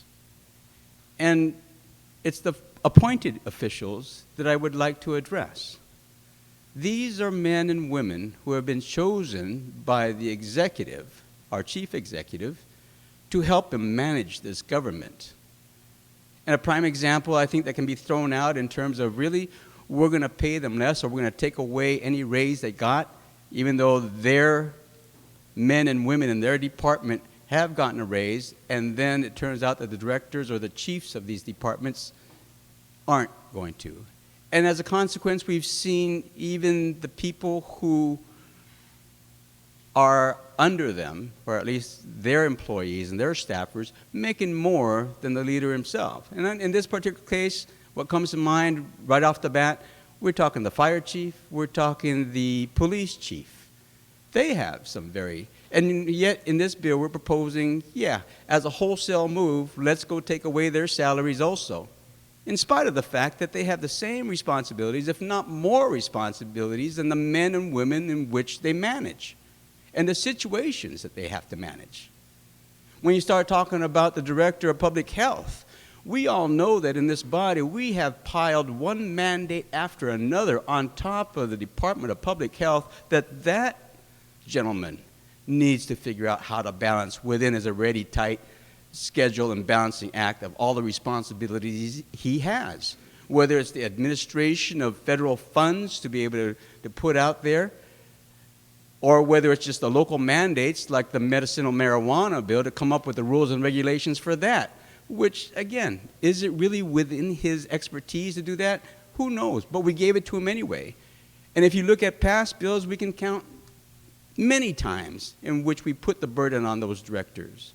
And every time we make a little change to the law, and some of them are necessary just to keep up with the time, whoever is in charge of that agency then needs to be able to have his people adjust, have his people do other things because the legislature just passed a new law, and now we have to switch courses or figure out how we're going to manage all of this. And yet we're saying to them that in spite of the workload that we keep putting upon you, that you don't deserve the raise. I have a problem with that. I really do. In the next few years, in fact, we all know that the record of decision for the military buildup has been signed. We know that there's going to be a lot of construction and a lot of things happening on our island, which will cause all kinds of problems and challenges that we don't even fathom just yet, that we don't even know. And yet we're going to expect our directors and our governor to be able to act responsibly within the parameters that are going to come that we have not identified yet. And yet we tell them, you're not deserving of a raise at this point. We know that in about 7-8 years, the Compact of Free Association is going to end. And what the outer islands are going to have to depend upon is going to be the trust fund that is actually going to give them a lot less money than what they're making now. And I can only imagine that then we probably will see, a greater migration out of those islands and into this island. And so there will always be that need for the funding for the services to be able to accommodate that mass migration into here. And yet we're telling our directors or anybody who might succeed them that in spite of all these challenges, you don't deserve a raise. You don't, you have to work harder, you have to do a lot more, but your compensation remains the same. And yet, at the same time, those in the classified positions, regardless, because of the way the government is set up and our merit system is set up, they will continually see an increase in their salaries. And yet, those who are charged with the overall management of that division will not. That's what we're telling them. And so I have a problem with that. Why are we focusing in on that? Is it because we don't think that they're doing the job? Is it because their job really is so easy that they don't really deserve a raise? I understand the financial impact that if we pull back everybody's money, right, they will have, a couple $1 million more to dole out to some vendors or maybe some pet projects, and we've seen that before. Pet projects are a big thing in this legislature.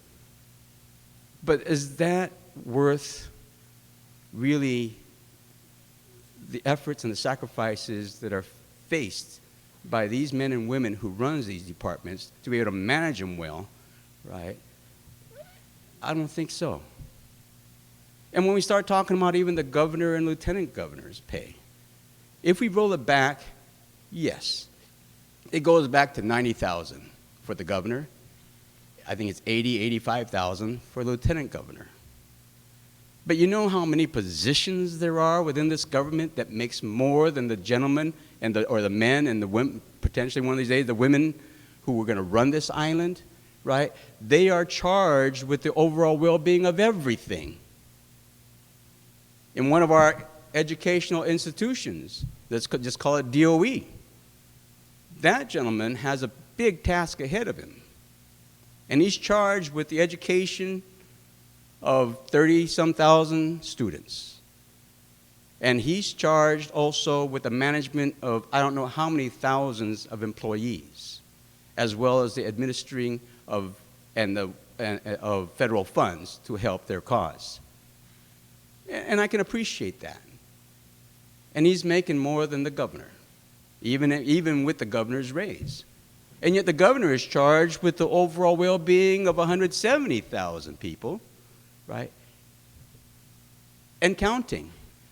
As this island starts to develop further, and we are faced with that, because in last legislature, I believe, I don't know if it's last one or this one, I believe that this body okayed the construction of 6,000 new hotel rooms.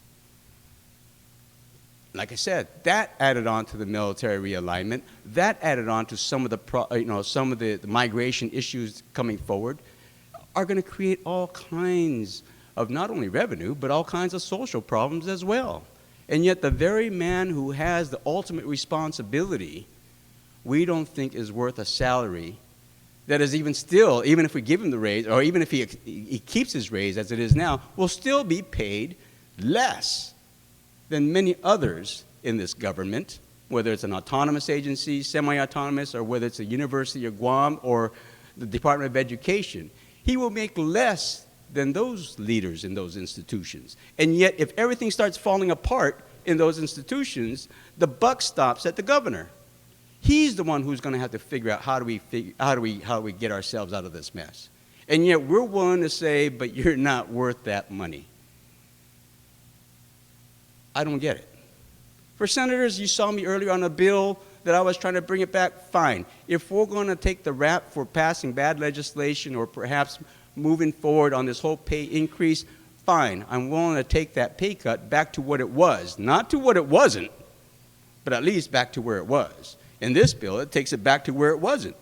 Now we're talking about $55,000 again a year. Even though I believe, like I said, the last time before we took the pay increase, or this body took a pay increase, it was at $60,000. And so I don't know why we're valuing our services less as well.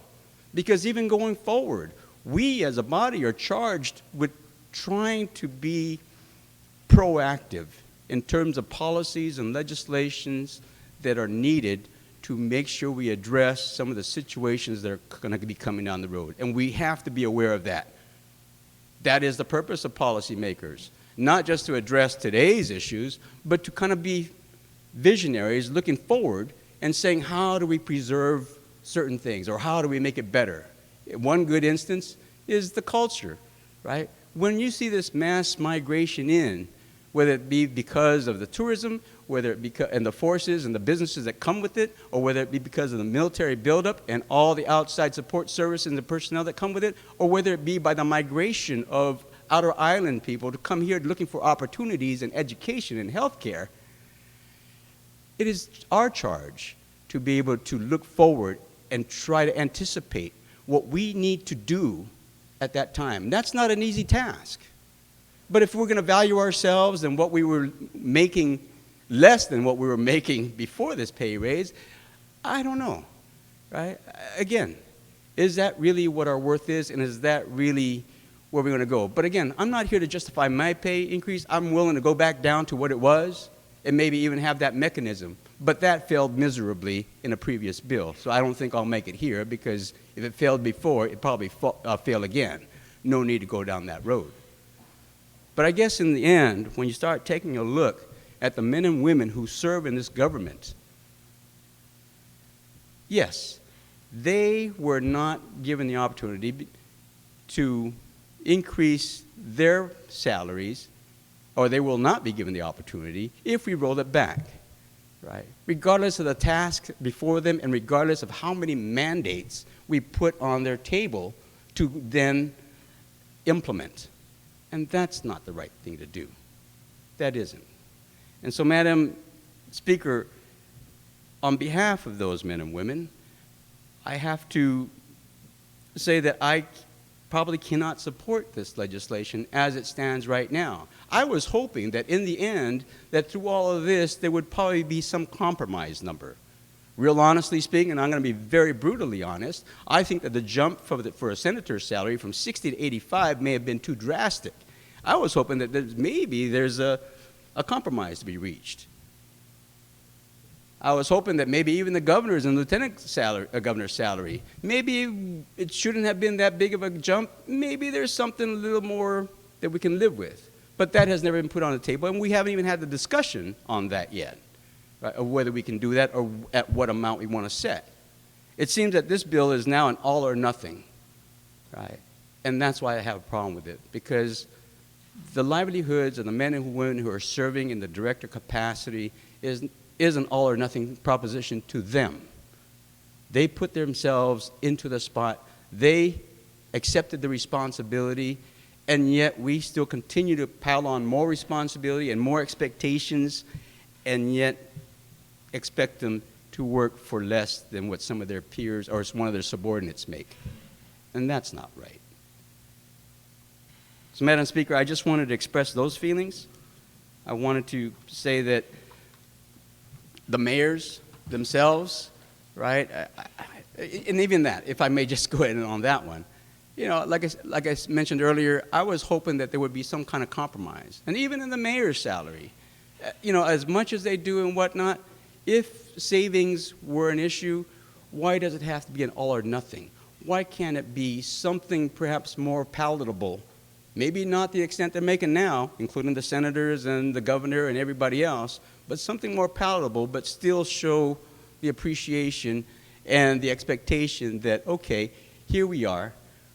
You know, you're doing a fine job. There's a lot more expected of you, and we're willing to reward it. Maybe not at that high number, but maybe something as a compromise. But that has never been put out there.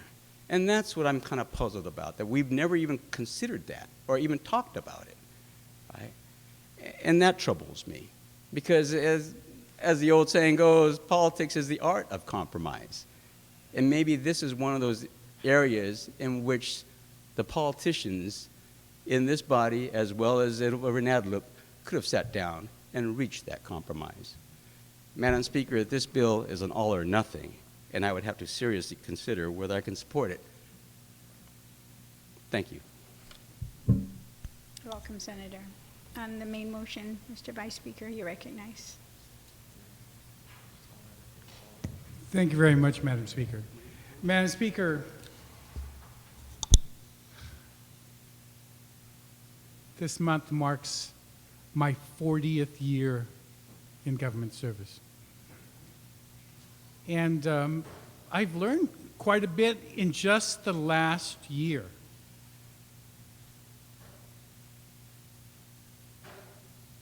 When we were considering the special session bill,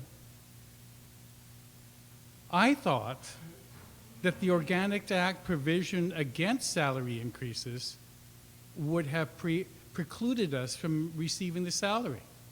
I was convinced of it.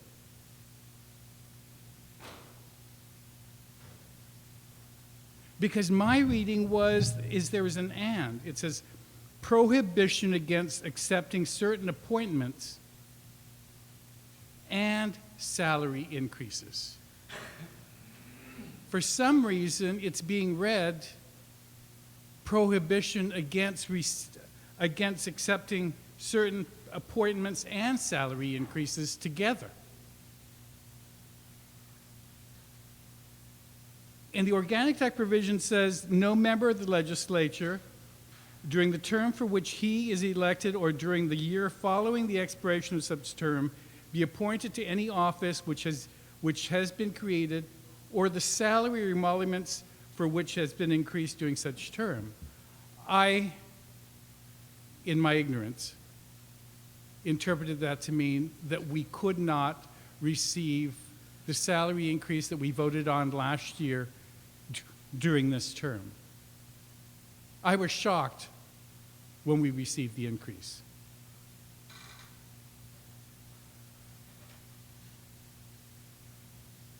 But when I spoke to an attorney who was with me 40 years ago in this legislature as legal counsel, it was his interpretation that yes, it's only appointments outside, it's not the salary within. I was shocked.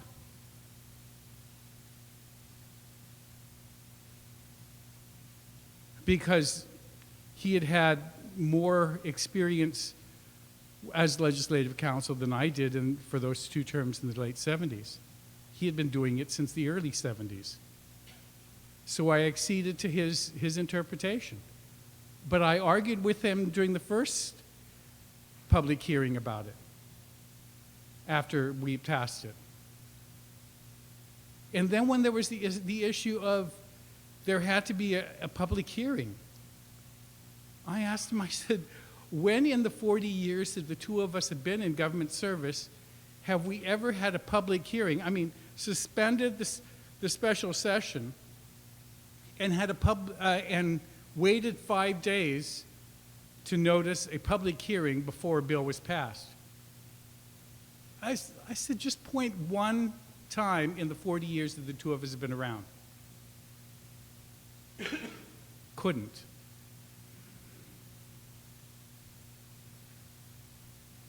But we've now adopted a practice, changed the practice that we've been doing over the last 40 years of having committee of the whole during the special session and accepting that as the public hearing. Now we're reading it that there has to be a public hearing with 5 days' notice.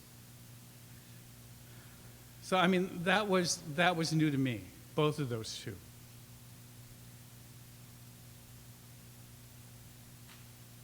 The other thing that I think everybody needs to realize is that many of the salaries that we are contemplating or were passed were not what was in the Hay study.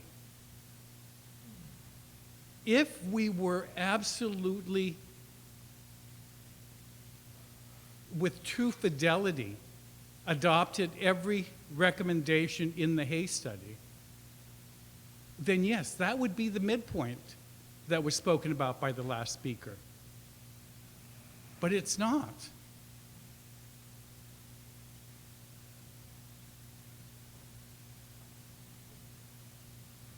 We keep pointing to the Hay study, and the Hay did not recommend some of those salaries.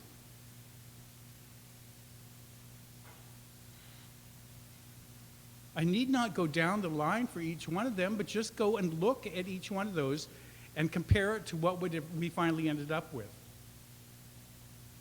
How were those numbers arrived at?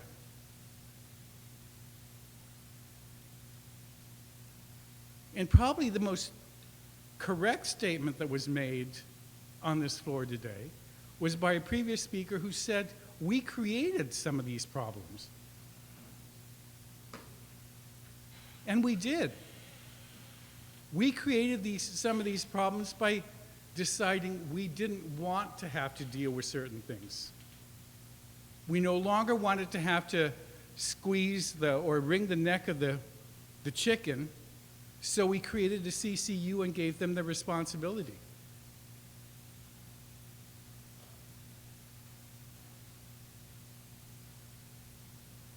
We gave them the responsibility to be able to hire their own consultant to do their salary study, which created a discrepancy without the rest of the government, and people were flocking and running to those agencies. We created an autonomous UOG, an autonomous GCC, an autonomous or a separate Guam Department of Education, and gave them a board that made decisions on what the salary was going to be for their chief executive officer. And even with the salary that was adopted in 32-208, the governor's salary is still less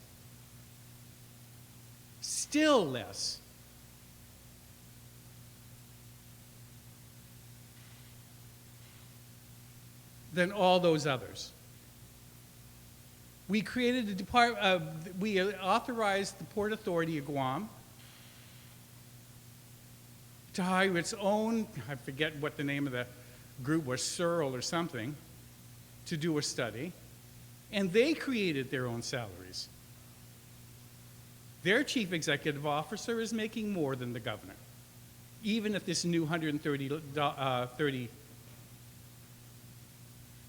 We created an airport authority.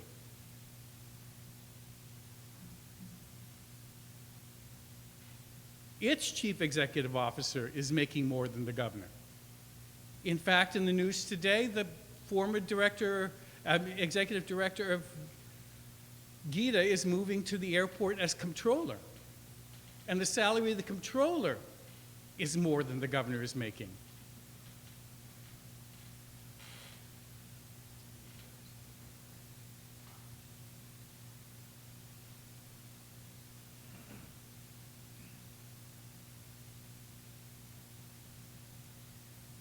In positions of leadership, sometimes it is not the best salary that you're going to get. I mean, I couldn't believe, I was listening a couple of years ago to a story about the housing authority in a small city in Massachusetts. Their GORA equivalent, their housing director, makes $425,000. The secretary of HUD makes $170,000. The president makes $400,000. But the CEO or the executive director of this HUD agency in this small city, it's not the state of Massachusetts.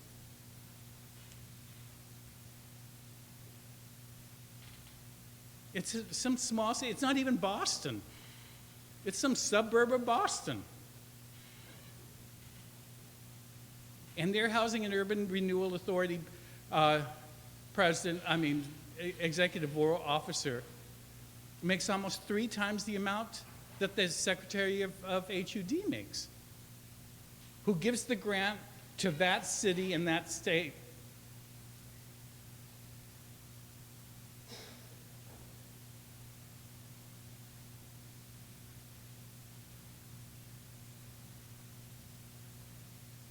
Madam Speaker, one of the other reasons why I'm in support of this bill is when we had the hearing last year. We had a committee of the whole. And we invited the director of Bureau Budget and the director of administration. And I specifically asked 3 times each of them, do we have enough money to implement these raises and not affect other government services? Oh, yes. I can't even remember the adjective that one of them used about how sure they were.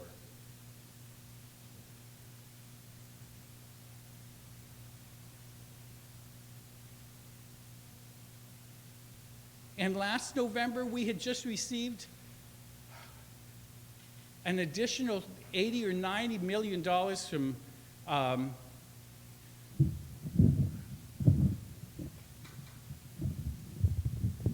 from IRS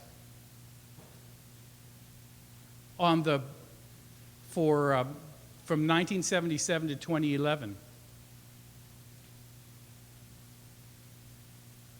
So I naively thought and believed that since we had a surplus from that previous summer and we had additional money after the audit was done and much more money, I thought for sure that maybe we were in much better financial condition.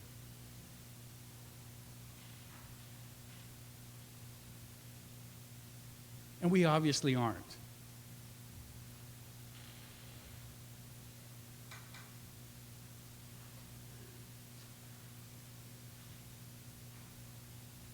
If anything, maybe we need,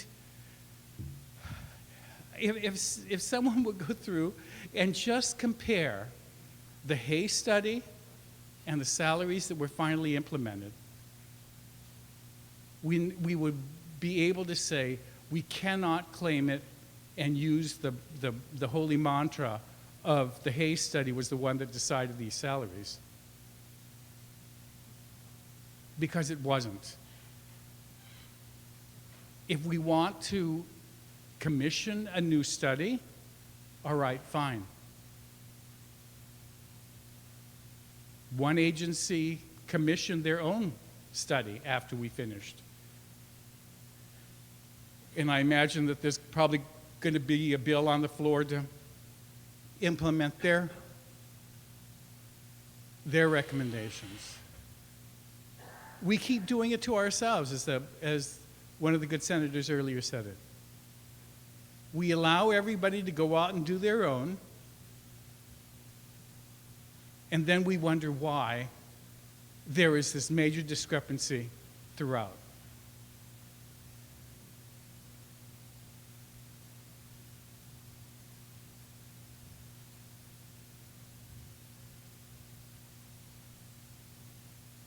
So having heard from the public, I really do think that we have an obligation to support the passage of this bill, and I stand in full support of it.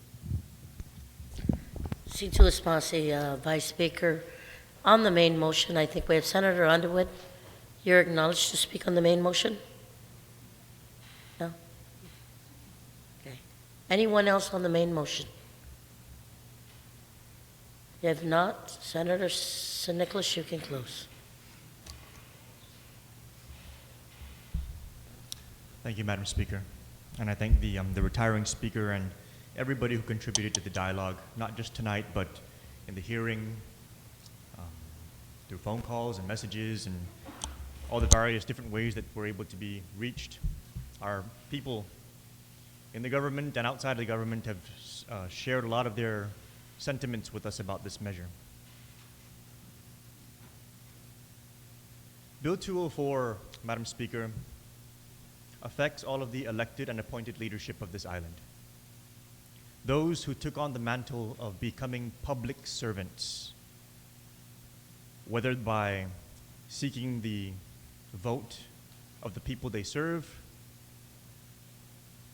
or by accepting an appointment from an elected governor and thereafter being confirmed by the people's representatives in their elected legislature, every single person in Bill 204 that is affected is a public servant. And the conversation tonight talked about consideration and appreciation.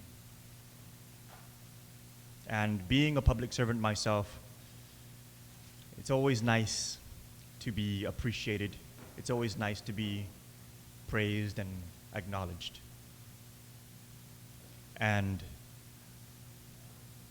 I do want to make it very clear to all public servants in Bill 204 that your work, our work, is definitely hard work, and it is to be appreciated. But as public servants, our first duty is to the public. And in serving that duty, we must ask ourselves, is the appreciation of a pay increase worth more than getting us eventually to the point of paying tax refunds within 30 days? Paying vendors within 30 days. Showing appreciation to the very taxpayer that support this entire government. Surely getting them their refund within 30 days of a clean filing is a standard that we should strive for and achieve. And show them our appreciation for all that they've done to support this government. To our vendors in this government who have given us credit for decades, many of whom still wait, who keep the air cons running in our schools, keep the toilets flushing in our hospital, keeps it stocked full of supplies. I mean, there's just a long list of different vendors that serve our education, our health, and our public safety that provide credit to this government that we should show our appreciation to as public servants by prioritizing their payments before ours.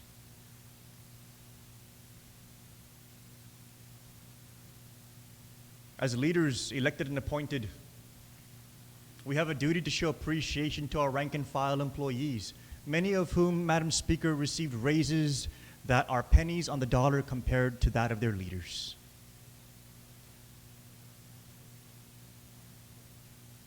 The impact to morale, to how they feel and how appreciated they think that they are, I mean, that's kind of being disregarded if we're going to insist that the leadership is going to get thousands while they get pennies. And then we have our residents in our villages, in our communities, our students, our homeowners, our small business owners. The residents in our village that are waiting for the street light, waiting for the pothole to get filled, waiting for the grass to get cut so they're not walking on the road while they're taking their kids to school, waiting for the bus stop to get built.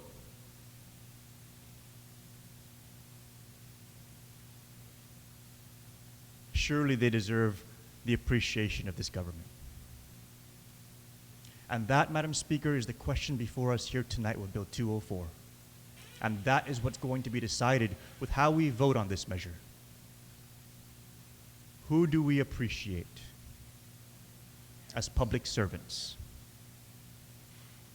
Now, perhaps when this issue first came about a year ago, we didn't quite understand the state of the financial condition of our government. And perhaps when we face this issue once again, and I believe it was maybe February, we were still not convinced, but over the course of the last 12 months, Madam Speaker, it is irrefutable that there are so many other ways that we can show our appreciation as public servants to the people who put us into these positions, elected and appointed.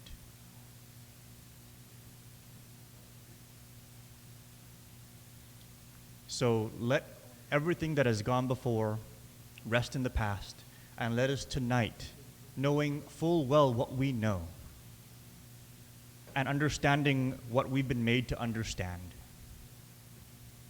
And let us now embrace the understanding that we are public servants and we must prioritize the public. And let this vote on Bill 204